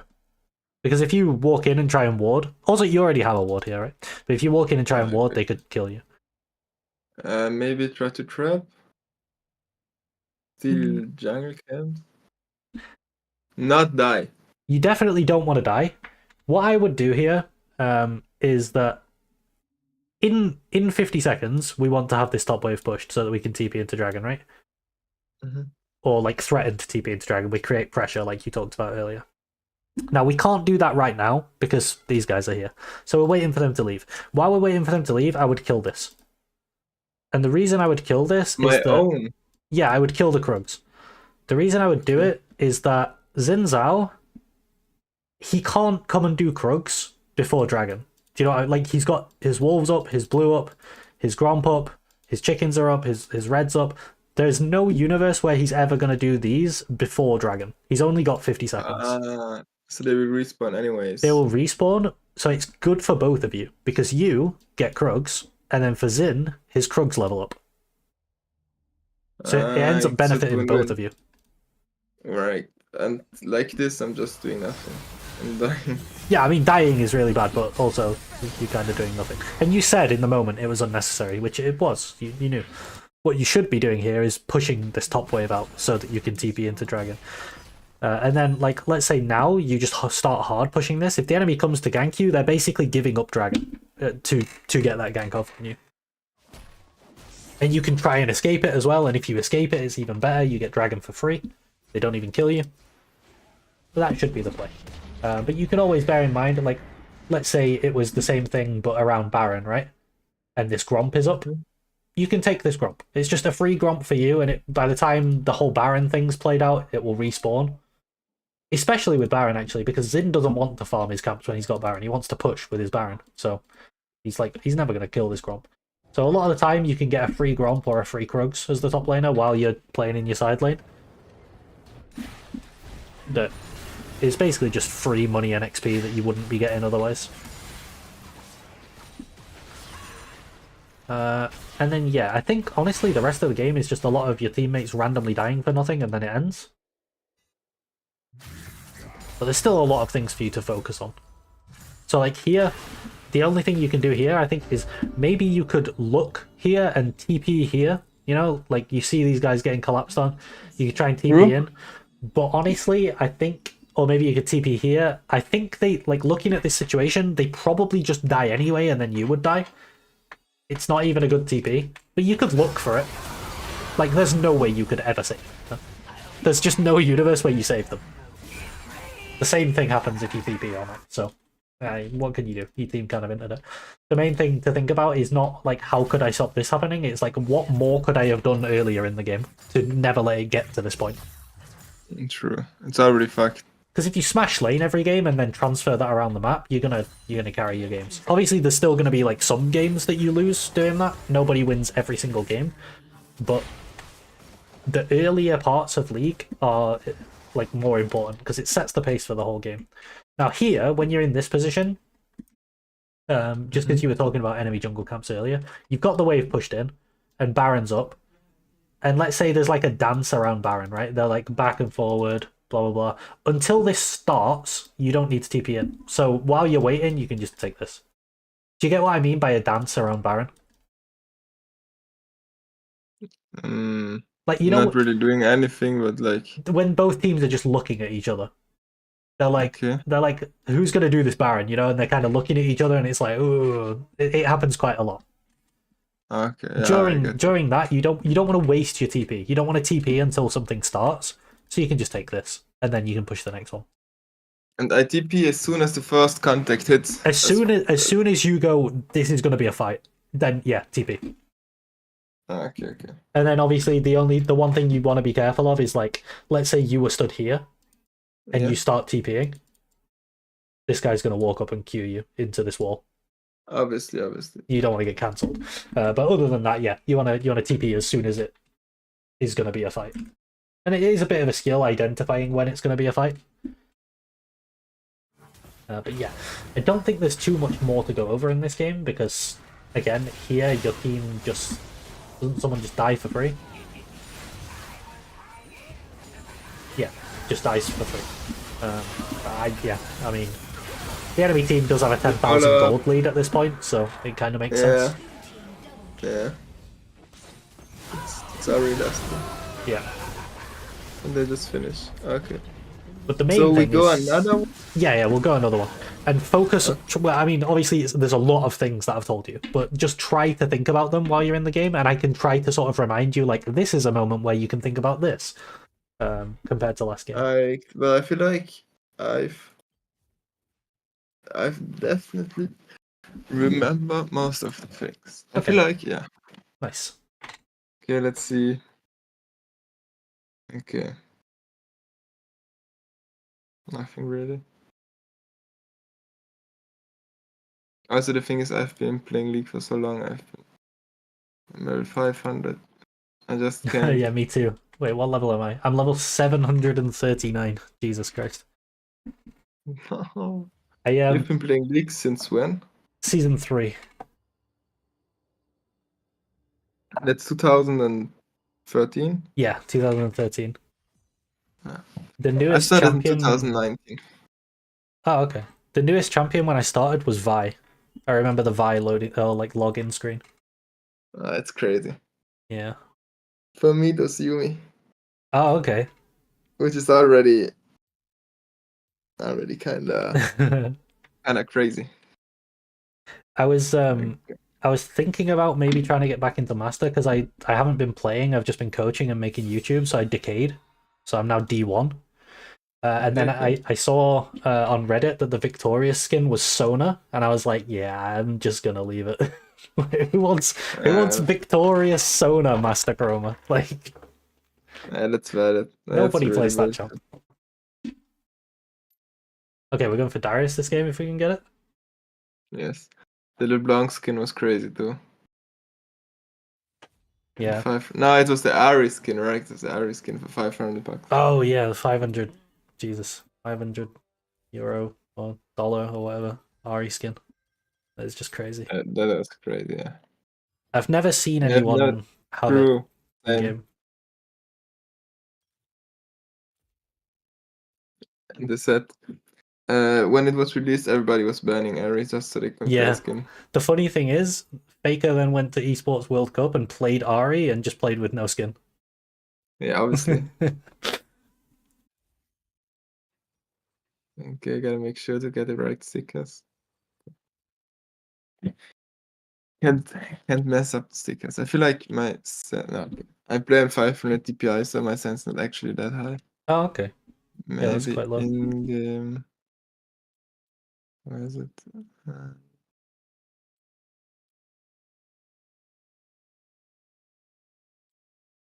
Yes. Okay, Darius matchup. So for Darius, I need to wait on the W. I never did that. W is the main thing. Like, you don't need to wait for it. You can trade, but when his W's down is like a time when you can all in. I honestly never ever thought about Darius W. I never thought it to be the dangerous part about Darius. Garen. Yeah, it's not the dangerous part. It's just when he doesn't have it, he's actually very squishy. Like, he feels like a very tanky champion, but it's all because of W. When he doesn't have it, he's a very squishy. Not very squishy, but like, you know, he can die very easily. Maybe we go Dunk mostly. Let's go Heinun. I feel like Heinun's the best skin for theirs.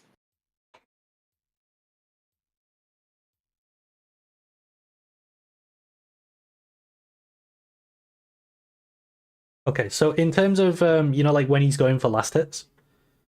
Please, please, client. I feel like this time I have to restart the client.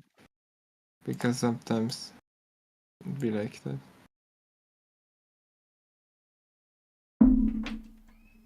Okay, so let's just close the game. Well, let's hope. I really don't understand where this bug is coming from.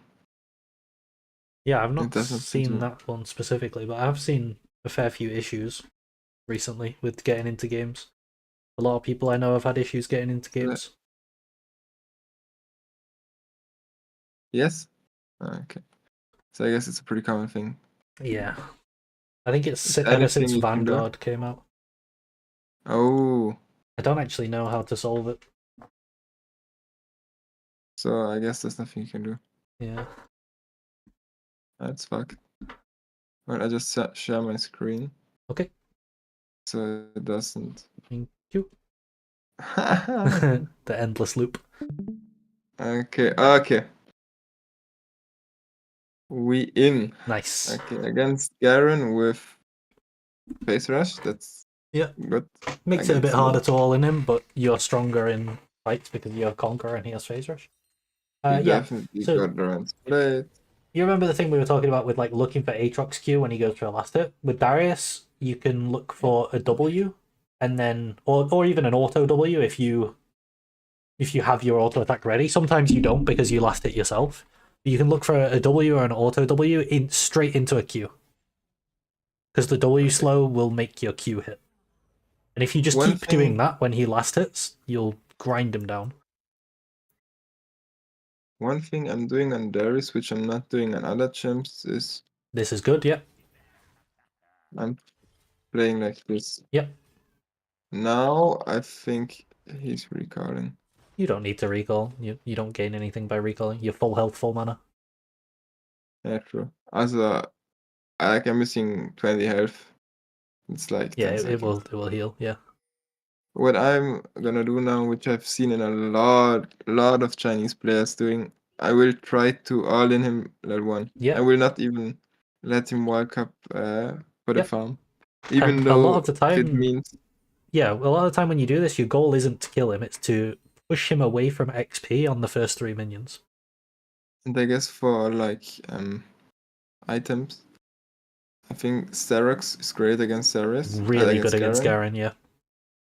And Black Cleaver could also be important. And Stride Breaker, I guess, should be my first item. Yeah, sometimes I see Triforce, but they have some range jumps. Yeah, this is good. Very good. And then what you want to do is keep him out of XP range of these minions. Good. If you walk back up, go and get the XP yourself as well. Okay, you got it all. Good. Okay, I think, yeah, I've got, yeah. Because now it makes the level up timers even more in your favor, which you can abuse. So now when you get level 2, stand really aggressively. Like, push him out again when you get your level 2. So off this range creep, push him away again, and deny him even more XP. You see how it snowballs?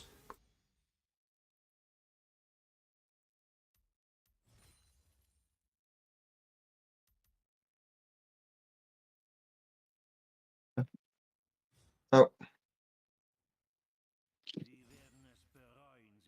Yes, water in the push run. And then he might get level 2 soon, but then you get level 3, and then you can use that to deny him again. Okay. You do want to try and get as many last hits as you can while you're doing this. There's a bit of an art to it, like knowing when to walk in and out. But still, this is good. And now the wave will crash. Now you can go and get a ward and stuff. I shouldn't hit the wave direct. Yeah, this is a pretty common timer to get ganked. Make sure you get the XP on that minion before you leave. Oh, you got it. It's Oh, fine. It's fine. You got it. okay, so I place what here? Yeah, that's good. Let's go back. Okay. And here maybe I try to deny him these last hits. Hmm. Just as said.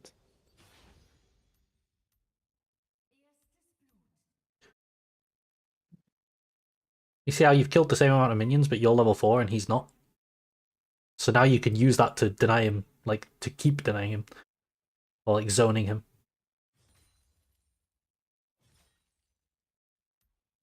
Zoning him is fine. Like, I don't have to kill him, right? It's just Yeah, like... you don't have to kill him.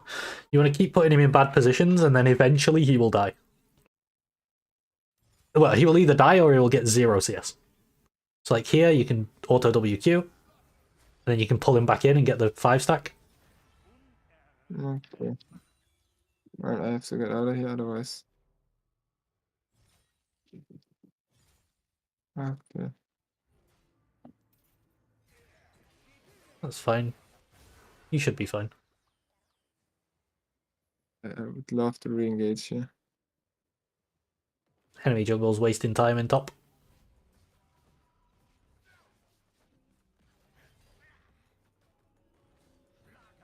Ah! Imagine I could have... You try to make him cancel the recall. Yeah. I feel like... You got even more of an XP lead off that, by the way. Okay, if you hard crash this wave, I want to show you something cool.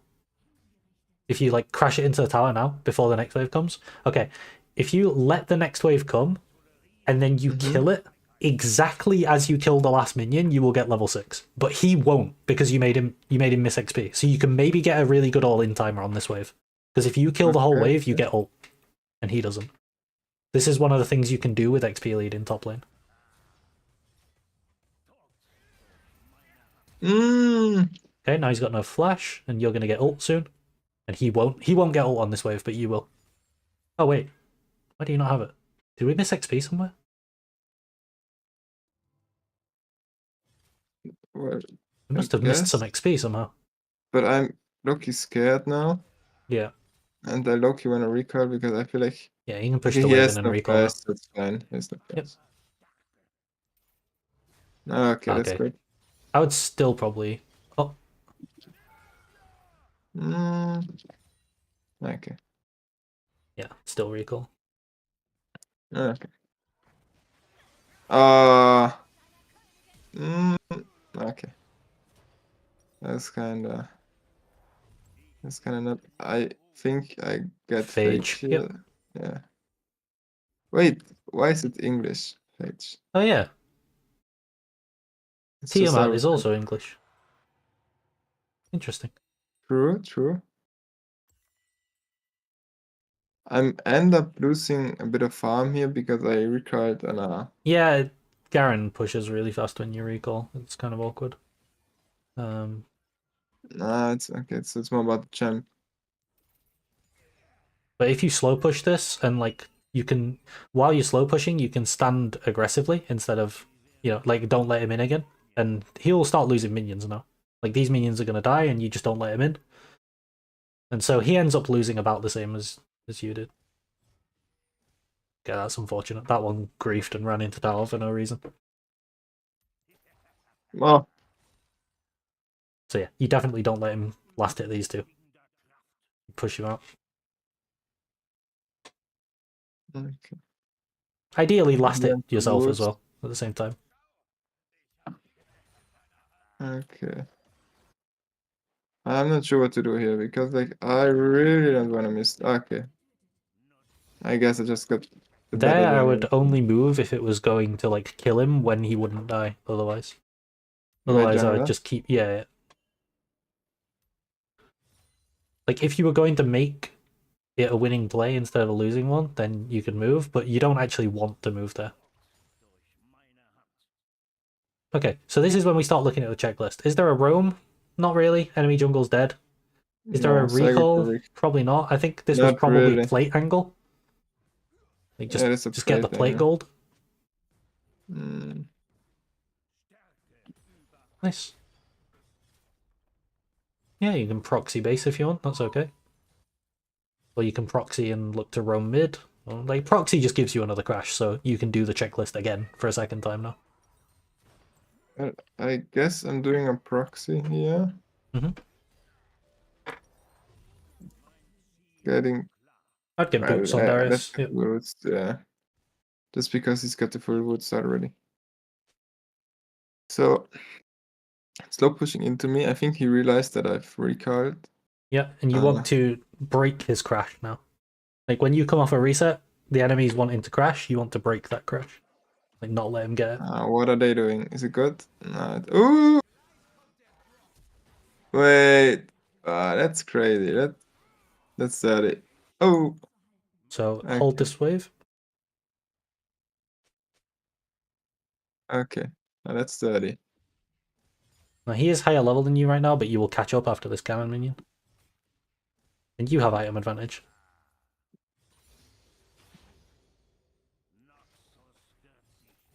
Not ideal to start the trade with pull.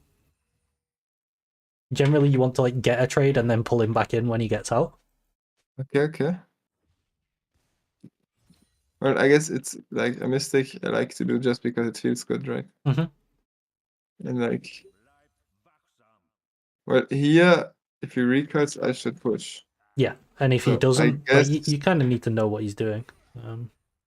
But even if he does stay, you can maybe look for another plate, or you've got all your options again. I'm Doesn't pretty look sure like he there's too much to recalled, do other so than a I'm plate. just going for the plate. Yep. Yeah, it's back now. Oh. I don't think he would die here.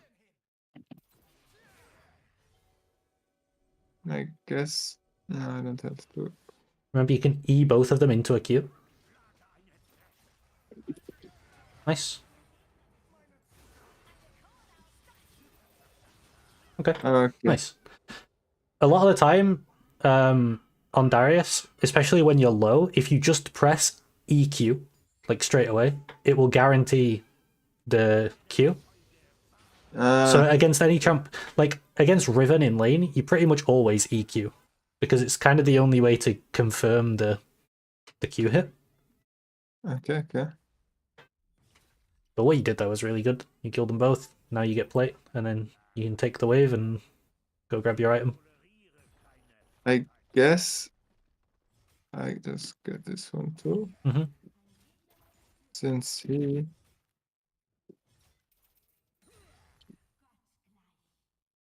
Good. Okay.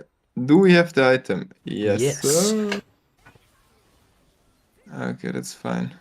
And now we have that completed item versus no completed item thing, where we're just so much stronger than Garen. Like, I think even though But he has ult and you don't, you still just win because you have completed item versus no item. So you can kind of just fist fight him. Like, if he tries to CS, you just murder him. I think I just can run down. Mm-hmm. But his wave clear is really insane. It is. He's clearing the wave with Like, one. you proxied and he still managed to crash. That's crazy. Yeah, it is.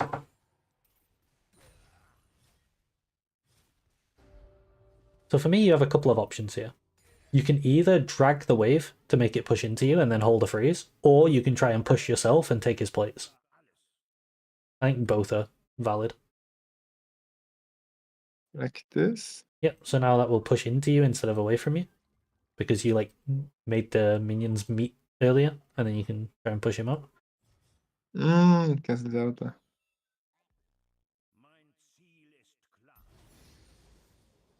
Oh, I've never heard the German Darius voice before. So yeah, I mean, he just lost all of these creeps. Okay, it's kind of hard to pull a freeze actually with Stride Breaker, but you did deny some creeps. Now I would push because there's a play going on in the river. You might kill him here actually. Oh. Okay. Okay.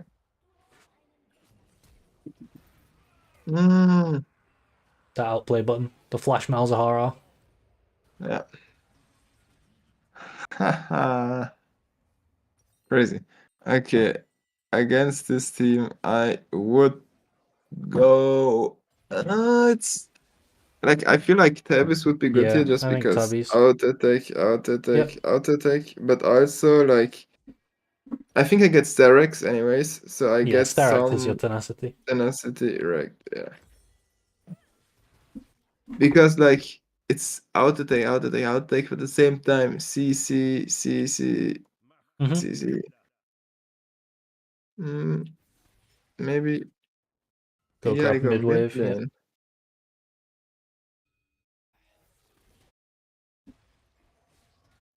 Okay. So what's bot lane doing? They split. Okay, no.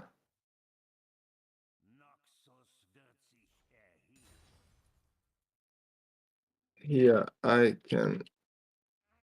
I go for what? I don't really know what else to do.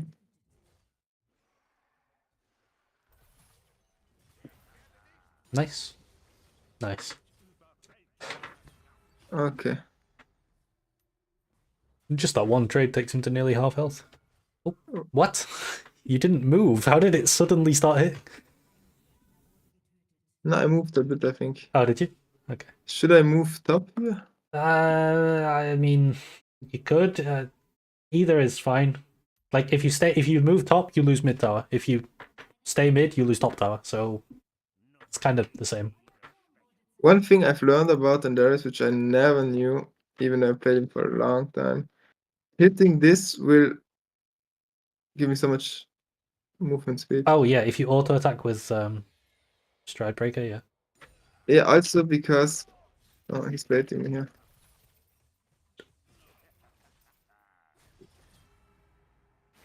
I think you can fight Okay. this.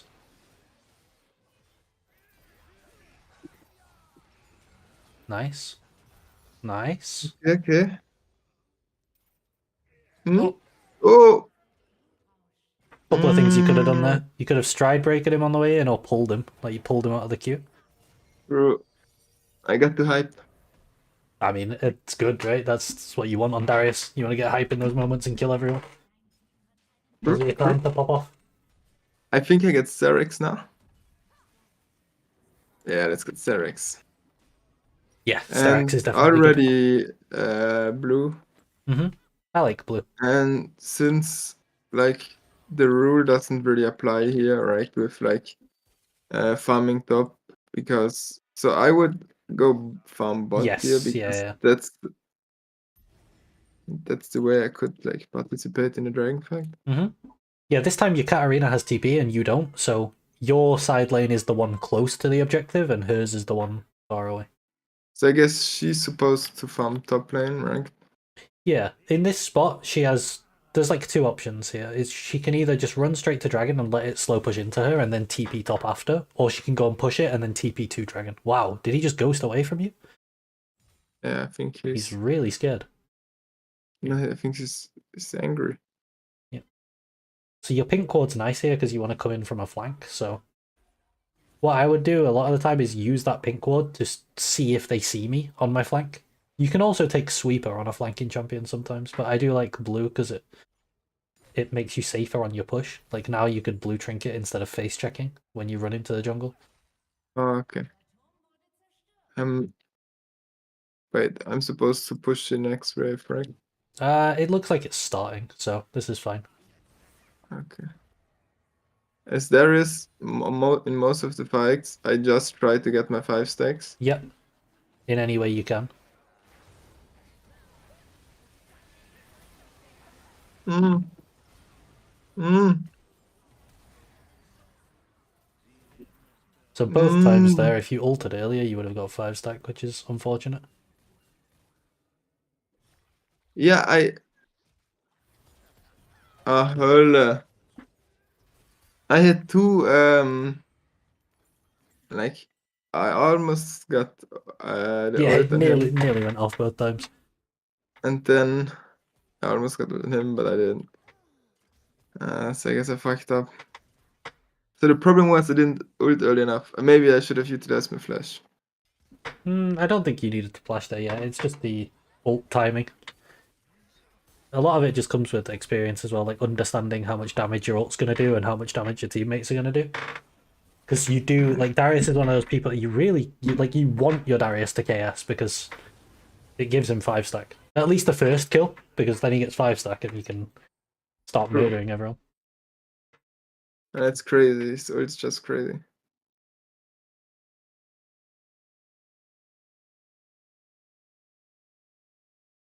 Well, all the other names are German.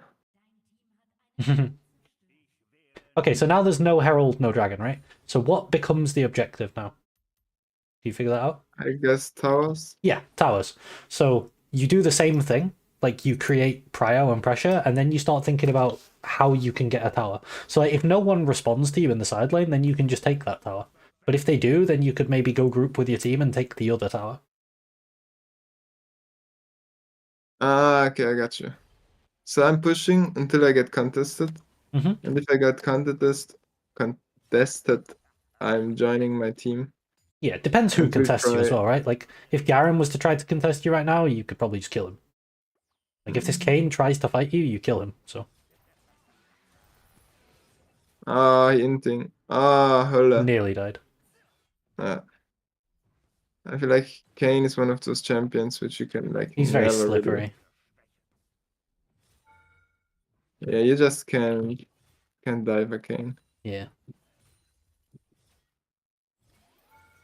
Mm.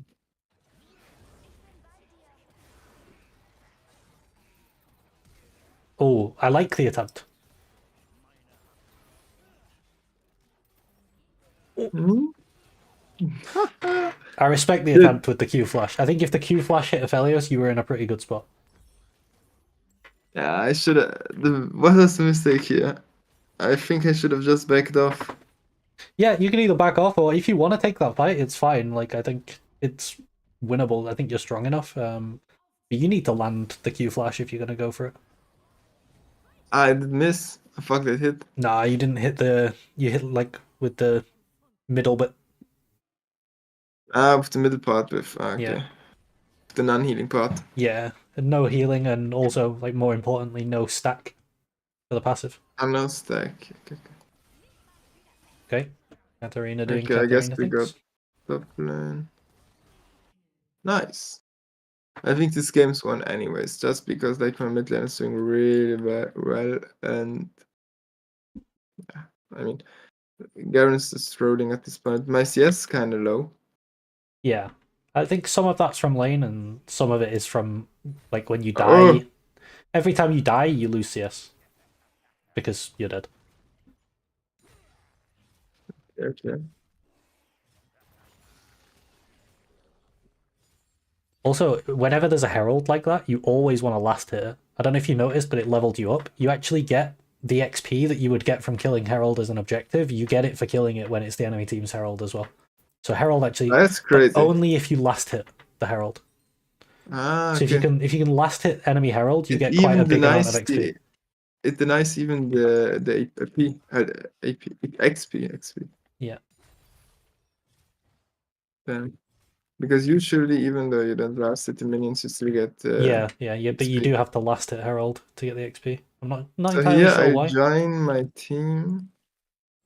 Yeah, I would, because they have people in top, so you can't take the tower. So you can use your prio to do something with your team. And what are we doing? Maybe kill that Okay, Garen. I Doesn't look think like we you get can get it. Garen. And then if this play doesn't work, Okay, you would go back to top and push that out again. okay, and I think we got the Garen. That's crazy.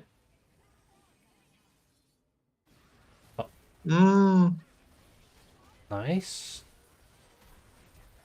Okay, they mm. both flashed. So now I would try and push this top wave up. You know, in preparation for this dragon, Top wave.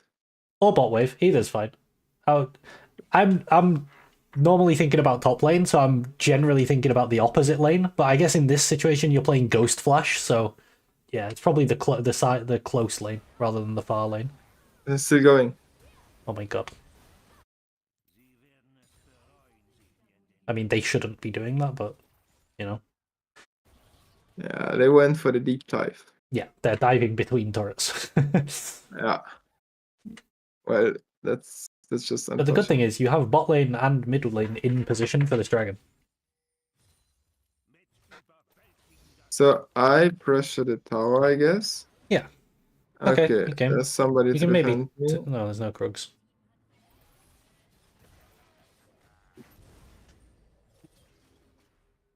If you kill the jungler before Drake, it's huge. Yes. Nice. Maybe. Okay. No, it's not good. Ah, shit. The idea was walking into the bush, but my Q, obviously, because I didn't kill the Kane with it, I just made him bleed out. Yeah, you didn't get the ult. Yeah, true. If you got the ult reset there, it would have True. been massive. Yeah, it would have been crazy. But still, I mean, Uh, you, even though you didn't kill them, you kind of made them like at this point in the game, 300 gold isn't that important, like whether you kill someone or not. It's more about them, like, Kane being dead is big because it guarantees you dragon, right? And Aphelios and Malzahar were basically dead there. Like, they couldn't go in the fight because their health was too low. So you kind of did kill them, in a way. You didn't get the gold for it, but you stopped them being in the dragon fight. I gotcha, I gotcha. Which item would you recommend here? I Uh, feel like I would love to buy I think, like. like, Deadman's or... Yeah, Yeah, but Deadman's my looks good. problem with Deadmans is that I feel like I need some MR too. Okay, in those But situations, you can just buy a Negatron cloak and chill with that for a while because it gives for just 900 gold, you get 50 MR, which is really good. this one. Yeah, you can just sit on that and then you Which can go is your... almost as much as the full item. Yeah, it's a really nice thing to sit on and just chill with it in your inventory for a while. So I guess here I push to wave. Yep, I just hope for my team not to start any random fights. you can ping them back as well. Like Okay, let's you can kind play. of try to control your team a little bit with pings. Again, if they choose to in... Oh, now I'd ping Baron and just go for it. Like, Garen literally, he physically cannot join this. So, like, if he chooses to push that tower, it's free Baron for your team if they actually Alright, play with you. And you've got both summoners, so you can look to turn as well if they try to join this, if the enemy team try to okay, my contest. team is following instantly. I feel like that's crazy. Okay. Nice. Mhm.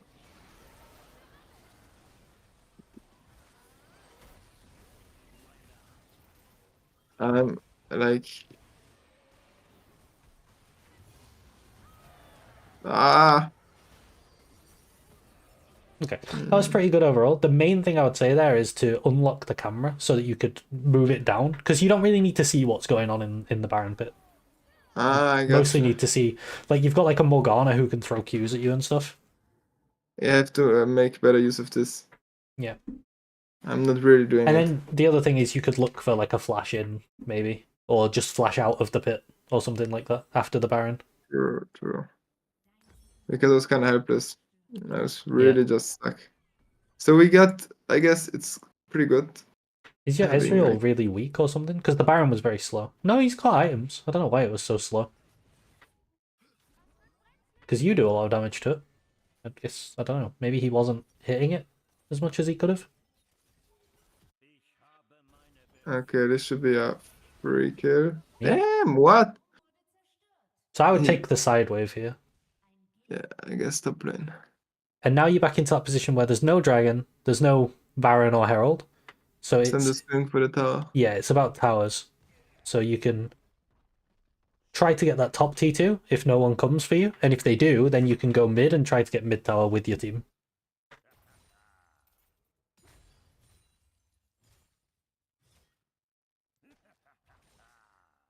Okay, I'm using the blue ward, so I do not have to face check. Yeah. I thought it would be like you use blue, so you can basically split push and see the enemy before they before they Yeah, I mean, it's also like lose my. a permanent ward until they go and check it. So it's quite I nice there guess as I'm well. stealing camps. This is, yeah, you can try and steal this camp, or you could... They got mid tower, actually, so you can go play with the team. I'd always look at that fight before I start taking the wolf. Like, just sort of assess what's going on. Okay, Yeah. good. Nice ghost. Mm-hmm. Yeah, well, it's just Okay, the cat is just so good. do you feel like you did anything in that fight? Not really. You did. Before that fight even started, you made it a 4v5 because Garen wasn't there. Like, if Garen was there, maybe it could have gone differently, right? But because of what you did with the wave, Garen went to go and catch it under top, and then you played 4v5 in mid, and then you won the game. So even though it Well, felt like you did nothing, you actually did. It's just you did it before the fight even started. that's good to hear. So that's why it's so good to play like this in mid to late game, right? Is you just created a numbers advantage there. It's really helpful. Okay. Well, I guess I got carried here. Maybe a little, but Oh. okay. Let's finally, before we go, let's have a look over the laning again and look for some opportunities where we can like push harder. I think.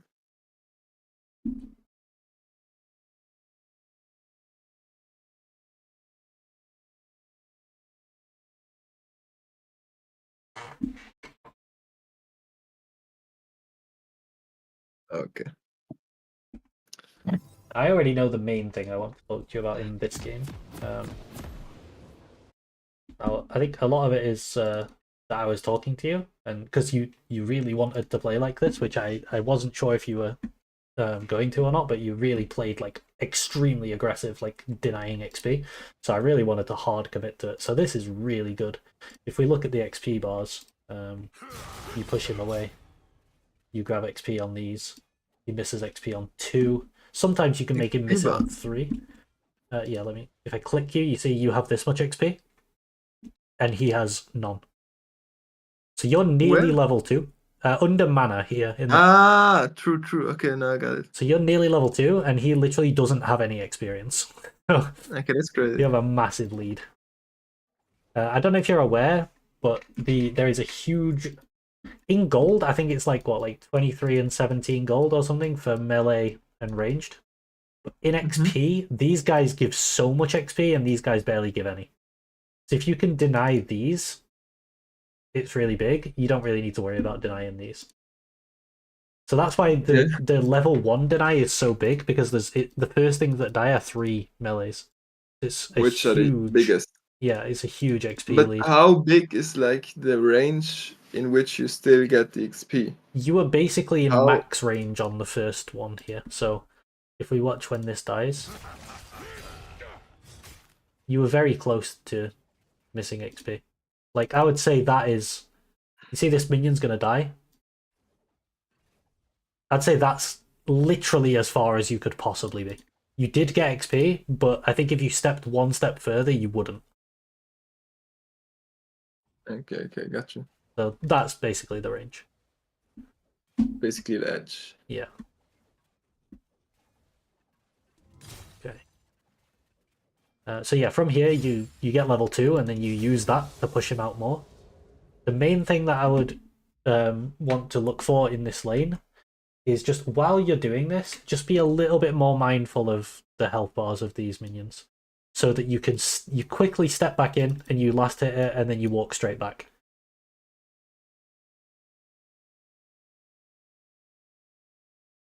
And one way you can make this easier is that you can kind of think about like a distance you want to keep him away. So maybe we keep him this distance away. So here we can kind of walk back to here, and then if he walks in, we can walk back again. But it just helps us stay closer to the minions, so that we're not missing as much CS. Because you did a really good job of denying him CS and XP in this lane. If you had also last hit all the minions, you would have a monstrous lead. Like here, you could have last hit that. And then I would probably give up on that melee because it's so far away. But it's good that you last hit that range. You could probably get that one too. Here I'm just missing. Yeah, that one is just missed. But also, if we go back, one thing you can think about is like here, it's really good to walk up on that timing. Now I'm looking at this and I'm thinking, I don't actually need to walk up again for a while. So I can go and last hit this. I can maybe try and last hit this, but it's quite a long way away. But the main reason you don't need to walk up yet is because like these minions are still full health. A lot of the ones that are being, especially this melee, is still full health, so you don't need to deny it yet. So like here, you don't really need to walk up because it's this melee that's being attacked, but it's still got so much health. You see what I mean? There's no point in pushing him away. So you could have just last hit that other minion instead, and then that one as well. But the concept is great. It's just if you can maximize your CS while doing it, it's even better. Like now would be a good time to walk up because the minions were actually dying. So this is good. And then again, get the XP on this one. Not bothered if you lose the CS. But the rest of them, try to get as many of them as you can. When you do this, I would genuinely, or generally rather, recommend that you crash the third wave. You should try to get the crash on the third wave. Because trying to get the crash on the fourth wave can sometimes be awkward for a couple of reasons. So let me go through a couple more concepts with you while I've got you. So, when we crash this third wave, we go into our checklist, right, that we talked about, where it's like you can recall, you can roam, you can blah, blah, blah, blah, blah. On Darius specifically, I can see a really good roam you could do. Do you see it? Invade. Yeah, on Darius you can walk... Oh, why is my pen so fat? Yeah, on Darius you can walk into the enemy jungle and just like push them off their buff. And I always advise my junglers when I'm playing against Darius to path away from top so that this doesn't happen to them. Because you can crash this wave now and then just walk in and like push him off of his camp. So that's one thing you could do with your third wave crash. But the other thing is that waves are kind of every 30 seconds. Well, they spawn every 30 seconds, right? And this wave is crashing at like 250 on the clock. Which means the next one would crash at 320. Okay. Because it's 30 seconds later. Now, if we think about junglers, okay, most of them normally finish their full clear around 315. And then from here, they're looking to gank you. So that wave that's crashing at 320, the fourth one, that's why you start pushing this here, the fourth one, and that's why I was kind of worried about it, is because I'm worried about the jungle, because it's on his timer. So right now, you can walk up and crash this, and it's not his timer, he's still here. But the next wave, he'll have done these two, and he'll be ready to gank you. And then what happens with the jungler is that he looks to gank you at about 315, and then at 330, he often backs off because he wants to do crab. But then after 330, maybe like 340, he looks to gank you again. And then around 4 minutes, he looks to recall. So I should have invaded him on his blue right then. Yeah, the best thing to do this game would definitely be invade him on his blue. But pretty much every game when you play like this, you can get this third wave crash in, and then you can look for something to do. So let's say he had lost a load of health, right? And your jungler came top. You can ping for a dive, and you can kill him, and he loses all this to the tower. That would be devastating for him. That's one thing you can look to do. The other thing, are you familiar with the concept of a cheetah recall? A cheetah recall, no. It's just you crash the third wave and base, and basically it's that really good scenario we were talking about before. You come back to lane with item advantage, really good wave state. The enemy can't crash the wave. You can hold the freeze. And he has no TP. Yeah, so it's huge. So you could just recall. The recall is never bad. It's just often there's something better. So like as a default, you can try to recall, but the cheetah recall, where does it happen? Just like on this third wave. Well, but do I like position myself right behind the wall so I don't have to like walk that fast? Yeah, you can be here, or you can be. Sometimes you can be here, or you can move up into this bush, like where the bee is now. You can recall that. Close as possible, you know, so that I. You just want to recall fast. The faster it is, the better it is. So my goal is like okay, I got you. I'm thinking with the wave being so big as well, it's really hard for him to tank. So if you'd pushed a little bit faster and this wave wasn't coming, you can literally just go and start recalling now. And he's not going to be able to tank this wave, so he's just going to have to let it crash. And if he does, I can get a trade into him. right? Yeah, exactly. If he tries to stop it, then you go and get a massive trade on him, and then he still has to play his bounce out with low HP, which, like we talked in the first review, is really bad for him. Yeah. So in theory, I could just recall. I just recall You on could. the spot. Yeah, you should, in this state, like, you crashed, the wave does crash, so it's good. So you should be looking for one of your things to do. And I do think here the best one would be invade. One of two things will happen when you invade here. One, you find Kane and you start killing him.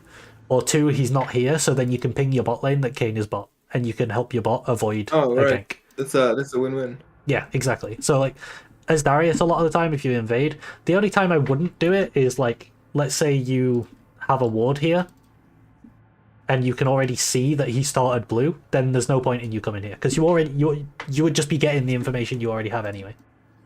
He's not there, and he's going bot. Like, if you started the game with a ward, you know what I mean? Then, yeah. But most of the time, on Darius, if you crash this third wave, you can just come and do this little invade, and it's really cheeky, and, like, Garen, if Garen comes to try and stop you bullying his Kane, he loses this wave, which is just not... He can't lose that wave. He would lose it. He would just lose the lane on the spot for losing that way.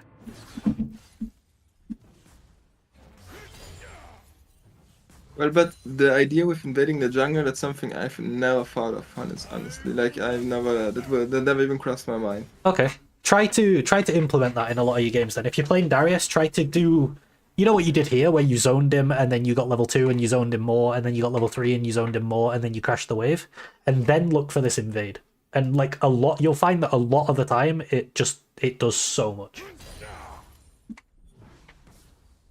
But it seems like a game-winning move, honestly. It lines up perfectly with when they want to get onto their blue buff, if they're coming towards top lane. So, it can be really nice. So, Kane's clear was me actually hitting really the slow. wave here on the tower doesn't really make... Yeah, it doesn't really Not the best play. do much. But you having Prio here is really nice. If Belveth was on time for the crab, she was late for the crab, so she lost it anyway. But a lot of the time, this is going to make it... Like in the first game, you had Prio and it made it so that your jungle got the crab. So my jungle lost the crab here. Yeah, he was just late to it, so he goes for bot crab instead. But yeah, I think your lane was pretty good. Aside, the main thing is just that you were missing CS that you could have got while doing this. Yeah. This trade's huge. A very small optimization you can do here in this trade. Bank of earlier. Obviously, because he's in his E, right? Which does quite a bit of damage to you here. So if you just if you like pull him a little bit later, then he would get less of his E on you. Or maybe it wouldn't pull actually. No. I got you. Because by pulling him, I'm also like getting into E range. You're pulling him into the E, yeah.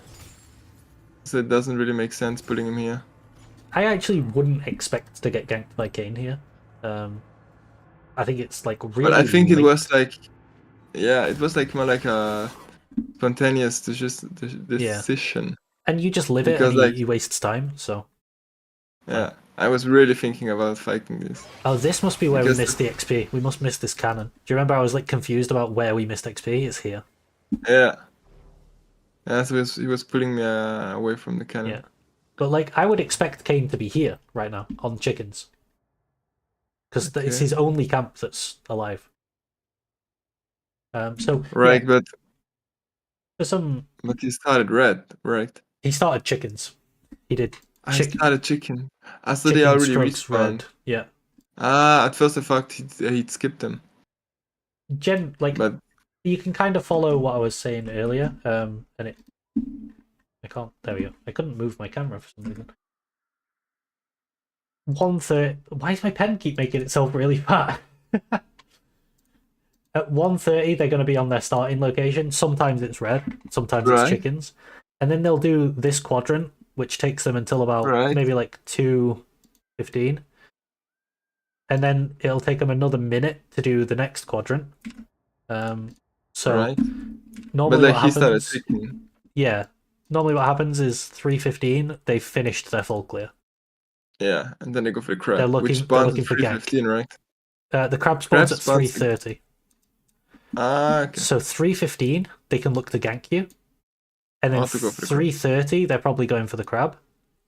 And then Okay. after the crab, they can look to gank you again, because generally about 4 minutes they want to recall so that they can go back to their first camp again. Okay, I got you.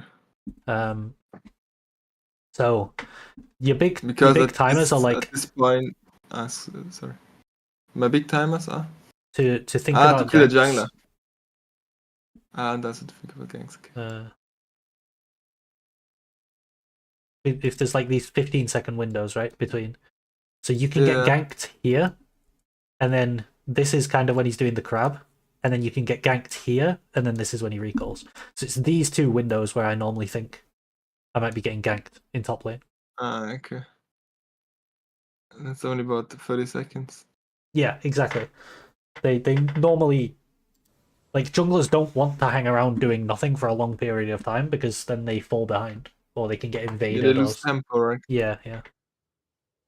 So if you're very mindful of when those windows that you can get ganked are, you can make them either waste time or just not get ganked at all. Imagine hitting E here. Yeah, cancelling his recall would be so annoying for him. My jungler instead diving bot. Well, the diving bot is. Damn. Crazy. They were really diving bot. But okay. What we've been doing a couple of times here is, you know how you push in and then it crashes and then it starts his push and then you break his push. Wait, I'm pushing in. So it crashes. You crash the wave. Like, for example, let me rewind. Oops. Right now it's crashing. It's like here, right? We crashed the wave. Yes.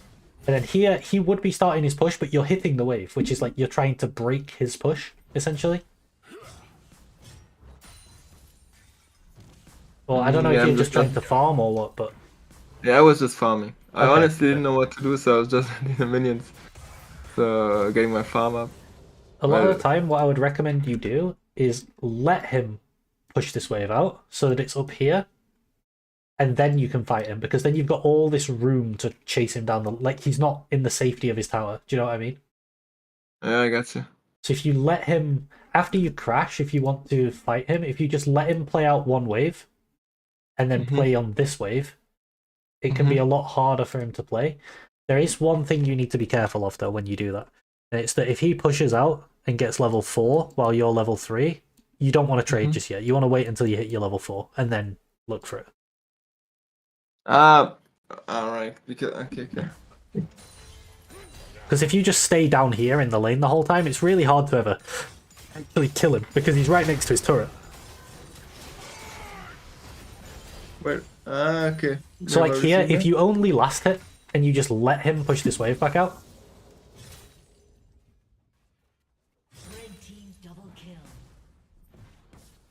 then it will bounce into me. yeah, and then eventually it will be here, and then like now it's kind of, because you queued those casters, it ends up not really, like, it will slowly bounce into you still, but you can just wait, be a little bit patient.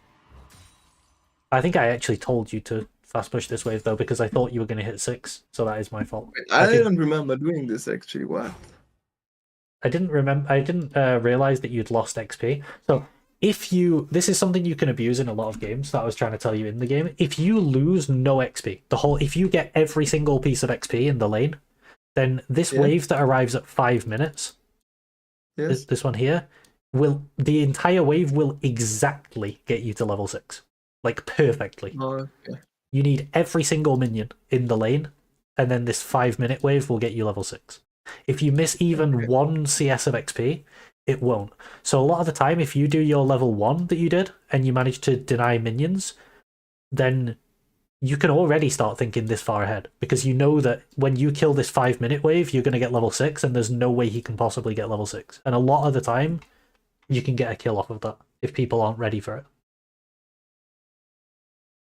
Okay, I got you. Exactly, I remember that.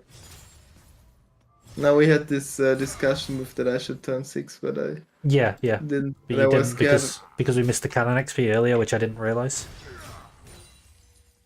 But yeah, it's fine to just push and base here. You're still in a winning position. You're up a lot of CS.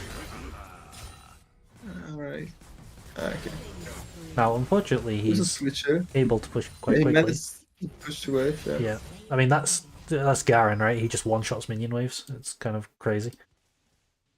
But it almost makes me lose an entire wave. That's crazy. Yeah, but it's actually like a neutral recall, really, because if you last hit slowly, these minions will kill these minions, and he will lose minions too. You see, he's losing this one, Yeah, yeah. and then he should He lose already this lost one like too. 2. This one kind of griefs and walks into tower for no reason.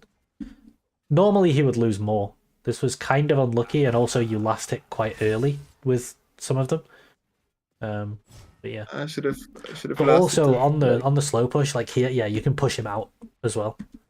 And then it's back to remembering to like walk up and last it. Yeah, you tried there, but you missed it, and then you got that one. Good. my jungler's soloing his jungler. So all you have to do in this instance is press F2. F2 doesn't do the same thing in Spectate apparently, but it will just move your camera like this, and you can go, oh, well, this guy doesn't need me. Okay, I'll keep just denying XP. It's very quick to just check. Oh, he doesn't need me. All right. But should I push here if like it was close? What did I do? If it's close, I would probably Q the wave and then like auto W the cannon and then move. Yeah.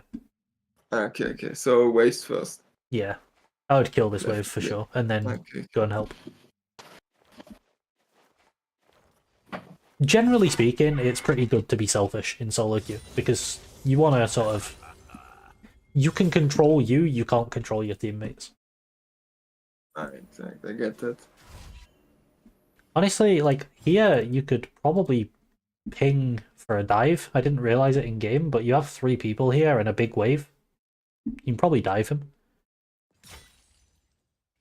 Sometimes you can see spots like this in games where you have a lot of your team on the map. Otherwise, now it's just back to that gameplay loop, right? Where so far, honestly, the only issue really is the CS being low. Because if you imagine you did everything exactly the same as you did this game, but you CS'd just a little bit better, so you were at 60. Yeah, even 60. 60. If you were just at 60, you literally double him.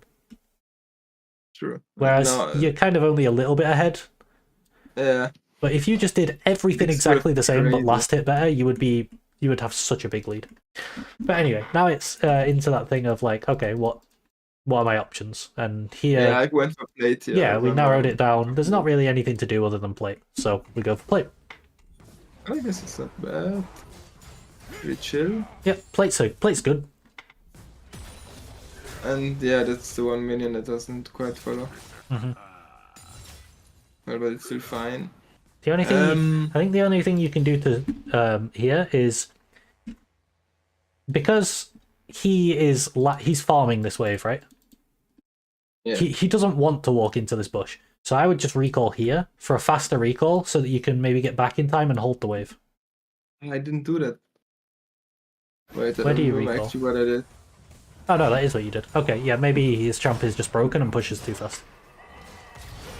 Now I remember that. The fact that it's a cannon wave as well, and he still pushes it that fast. Yeah, I remember that, and he's not even instantly starting to push. He's only starting to push now. That's crazy. No, because I remember that you've said like, damn, he managed to push the wave into the tower even though it was like a proxy. Or maybe it was next time actually. This time he didn't. So this time you can hold the wave. True. Yeah, maybe it's next time. What did I do? Yeah, I'm holding the wave. Yeah. And here I'm engaging with the E. Yeah, I'm trolling with the E. Oh no, I'm not. Yeah, well, when you just E him, it's not ideal because then you can't extend the trade. So for example, if you like when you get these 3 stacks off here, if you have E, you can pull him back in and get the remaining 2 stacks and get a 5 stack on him. True. So it's good in general against melees as Darius to start with WQ rather than E. But now he's basing, right? So he's losing more XP. Well, he's basing on a freeze, right? It's not frozen, it's slow pushing into him. There wasn't enough minions. Here, the only thing I would say to you here is last hit slower, like later. Because then you might just deny more XP if you Okay, so always wait to the. If you last it as late as possible Okay. on Well, your slow push, then you can deny more. Also, like recognizing that he recalled and then going for a fast push instead is good. One thing you can do here. Now, obviously, this depends on whether you have info on the jungler. But let's say you could see Kane here, then you could just stand here, and Garen has to walk. You know what I mean? Like zone him off the wave. I Have you could. ever done that before? Well, I've done that before. Yeah. Okay, so yeah, that's something you can think of in this spot. Is I like could like totally block him from open up going to lane. the top lane kingdom. Yeah, yep. But Kane's Yeah, here but anyway, so I don't think you could do it in this spot. here we end up killing them both. That's Yep. crazy, actually. My team TP. So yeah, here, what I would be looking for is Darius. You see, you have Q just coming back up, and E. I would look to just EQ, and you'll Q both of them. Like it's undodgeable if you EQ. I remember I've managed only to pull. You hit it on Kane, but if you can do like a 2-man E Oh, into Q, you paused in the right moment. yeah, that's still very nice. Yeah, if I would have eat instantly, I would have killed both. Yeah. Both ended up dying anyway, and now you can push and deny him another wave and get another plate. This was basically game over. At this point, Yep. I feel like that's just fuck. Yeah, lane's destroyed. Yeah. And then again, just to sort of highlight it, imagine you had really good CS, so you're at like 100 CS right now. He literally is completely doomed. So that got So honestly, here, like this is another spot where do you actually see Kane with Bel'Veth as well? If she sees him, yeah, like just like fight him. But I had no. Yeah, maybe he can kill you. Maybe I'm thinking you're stronger than you are. Oh yeah, because you haven't shopped in a while. It's actually been a really long time since you shopped. Yeah, okay. Then No, yeah, that's gotta be the point where he manages to yeah. And the reason is probably because surely it's not a cannon wave, right? So he maybe and here, it took my time. Yeah, it's not a fast recall, right? If you recall like straight away there instead of walking all the way around here. I guess you're kind of scared of him killing you. Yeah. I think it's safe to assume he would go for the wave. Damn, it's still kind of crazy though that he pushes this wave. True. That is insane. I mean, he's ready for it. He's ready to fast push it. That wave clear is nuts. Yeah. A lot of the time, what you're looking for is to obviously hold this wave. That's your winning position. But Garen is, his wave clear is kind of crazy. But normal champions, let's say you're playing against like Camille or something, there's nothing she can do about it. She physically can't push it in time, and then she's frozen on, and then you can. Because he's got no wave push. Yeah. No wave clear. Yeah. Whereas Garen is like kind of the best wave clear champ in the game.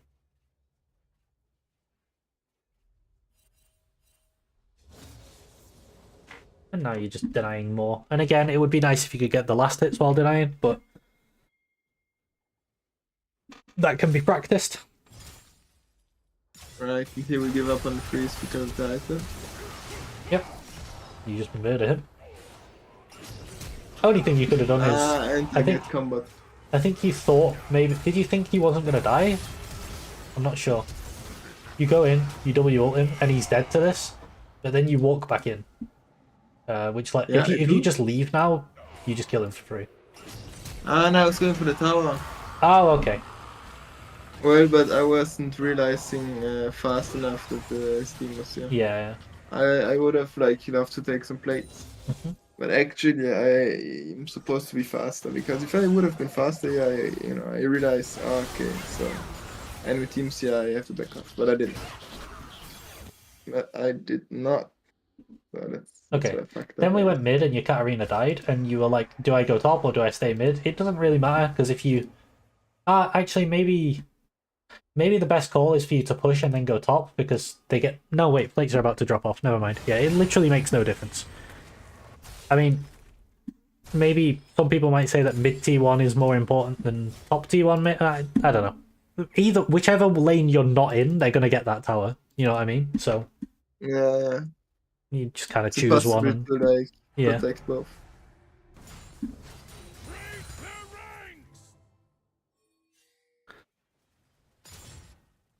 Blue team's turret has been destroyed. Red team's turret has been Okay, destroyed. good trades. Okay. Hands here. Good Q. Good ult. Yeah, I fucked up. I fucked up here. Okay, yeah. The correct goal here is definitely to like walk back in, and then when he tries to Q on you, you pull him out of the queue. So you would like run at Yeah, him, true. but The EQ would have yeah. So been the like, way. just wait a little bit here. And then when he goes for this, Yuri actually comes up in time. But like play outside the range and then E it. You'd be fine. I But he dies gotta, anyway. I gotta like, yeah. I gotta cancel the second part of his Q. Right. Then you go and you get bot lane push. Okay, so here you've got your This is pink fine. ward and you get your push, right? So on this dragon, oh, he ghosted for free. So we take this next Yeah, I wave, remember that. or we can go straight away. Either is fine. In hindsight, what I would probably look to do, because now I've got like the full objective timers and everything, I can actually pause it and see how long. Because in game, you can press tab to see how long is left. So here I have to, okay, 17 seconds. So I think you probably have time to walk up, kill this wave, and then what you would look to do is I would look to come from... If the enemy team's here, then you can look to come through here with a pink ward here. If the enemy team's up here, which I think is where they are, right? They're up here. So you can look to put your pink ward here and flank from here. So bear this one in mind, and then we'll watch how it goes. And you can see how it would have been quite good. So imagine instead of here with your pink ward, right now, you would be threatening to come from here with your pink ward. You see how it makes it so much harder for them to play, because they can't go in, and like then your team can just start doing dragon, but you're threatening this big flank. Yeah, I think that's probably your best approach to this fight. true. I think so too. But it's like, Turret has been destroyed. So yeah, like it's even hard to here, get there, right? yeah, you push the wave. As long as your team aren't gonna immediately get engaged on, maybe it's too late now to walk around. Maybe I would just walk in, but it's always good to think about the flank, especially on a champ like Darius, where because the thing is for Darius, the hardest thing for you is actually getting into range. Once you're in, you're Yeah, amazing. completely scoring. But if you're on a pink ward here, and then you literally just walk here and then you're in range. So it kind of removes the whole thing of having to walk all the way into the fight. No, I got you. I got you. Yeah, okay, yeah, that's true. Is this the one where the ult doesn't quite go off twice in a row? Yeah. So first Kane's going in. Yeah. So I would straight away be looking to ult this guy. So I'd probably ult now. He's gonna die to it if you ult now. I mean, it's just kind of unfortunate that that happens to you twice. You don't Yeah, I have should have flash either. flashed. I had flash, but I didn't. No, use it's still on cooldown. And there, you could have just run away. it. Yeah, I know, flash away. I did kind of troll it. That's fine. I did kind of troll it, but it's fine, I guess. Yeah, it's... The rest of the game was very much you being in... I think most of the time you had the side wave in a good position, which just leads to good things. So like here, you're threatening this tower. Oh, you nearly killed this guy as well. Yeah. I think if you ulted him, he might have died there, actually. You know, because it's a 4-stack ult, but then it would put a 5-stack bleed on him. True, maybe. So you could maybe consider that next time. Team's turret has been destroyed. Let's see. Yeah, I think he Yeah, probably he's dies. great. The 4-stack ult and 5-stack bleed. That's actually crazy thinking about that. And here I end up dying, exactly. Yeah, I mean, I respect the commitment to the Q flash. I kind of like it. Wait, I wanna rewatch the Q flash. Okay. Oh wait, you actually flashed a yeah. little bit late, Yeah, so it didn't hit. But if it hit, I think you could maybe win. Like, you kind of nearly get there anyway. But still, Yeah. you don't have to It do was this. way What you too could have close. just done is run mid and played with these guys. You know, like what you Yeah. did when the game ended. You pushed in, they came for you, you went mid, and then you played with these guys. I think that's just the best thing to do most of the time.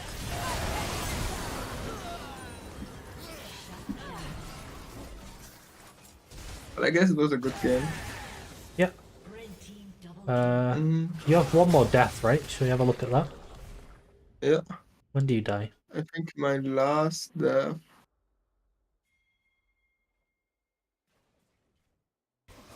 is it in the fight here? Oh yeah, yeah, I remember.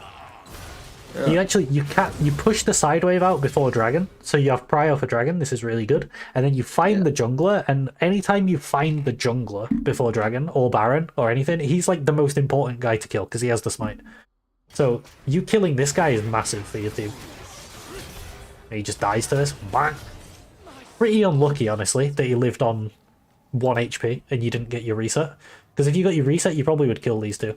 But now, honestly, like, if your intention is like, I'm going to see if I can win this because, you know, it's good practice, or like, I want to just see if I can take this, I want to limit test it, sure, go for it. I don't mind that at all. But if you're in like a game, let's say you're in your promo game, right, and you really want to win, just leave. You just Yeah, killed yeah. their jungler for free. Like, now your team can just do dragon. I just had to do it. I just Yeah, had no, to do it's it. good. It's good practice. Like, stuff like this is how you get better mechanics, because you just keep practicing it. And look how much damage you do to them as well. But the slow is Like, just this crazy. guy is basically out of the fight now. This guy's basically out of the fight now. Yeah, as you said. So, And then I'm quite recalling. ends up fine. But yeah, this last thing ends up really good, because all this stuff happens mid, and just by you pushing this wave first, and then seeing Garen comes here, and then Garen. leaving, you, like, it's basically the same outcome as if you had one-shot Garen in this fight. You know what I mean? Like, he's just not there. And Katarina is tipping in, Yep. so yeah. So this whole fight happens And without Garen. Kane's just inting, right? Yeah. And the reason the whole fight happens without Garen is because of what you did. So you did, even though you didn't actually kill anyone that fight, you still contributed to it. Yeah, that was one nice one.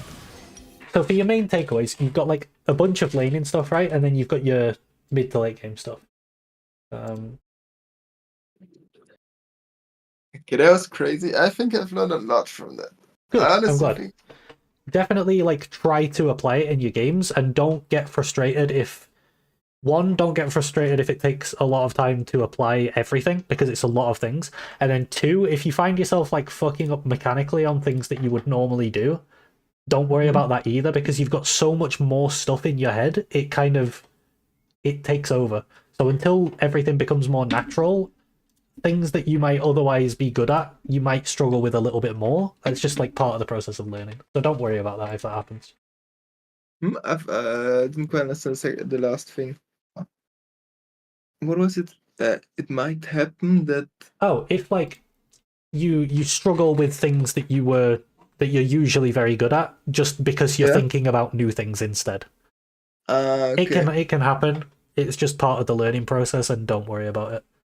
I got you, because the integration of the new things is just too much. Yeah, you've got a lot more things on your mind than usual. Yeah, I got you. No, but I feel like it was very interesting. Awesome. I've definitely learned a lot. I'm pretty sure I've learned a lot. Nice. That's the goal. I'm glad about that. Yeah, because there are many things I've never thought before, right? Yeah. Like the level up timers, for example, and also invading like the jungler. And I think the most important thing was like when you're pushing, you know, Yeah. you're like supposed to trade, Mhm. and when you're the one who's getting pushed in, you You don't want gotta to lose stay. health. If you can get a really good trade, then Exactly. it's still good. But ideally, you don't want to lose. But yeah, I feel like that's huge. if That's you huge, man. forget anything or forget specifics, the full VOD of this will be on my YouTube, so you can go and watch it back whenever you want. Ah, you record this. Okay, okay. Yeah. Ah, okay, I got you. So I can send you a link to it when it's like uploaded and rendered and everything if you want. Yeah, that's a good one. But yeah, thanks for coming. That's I hope you had definitely a a good good one. time. Thanks. All right. Thank you. See you later.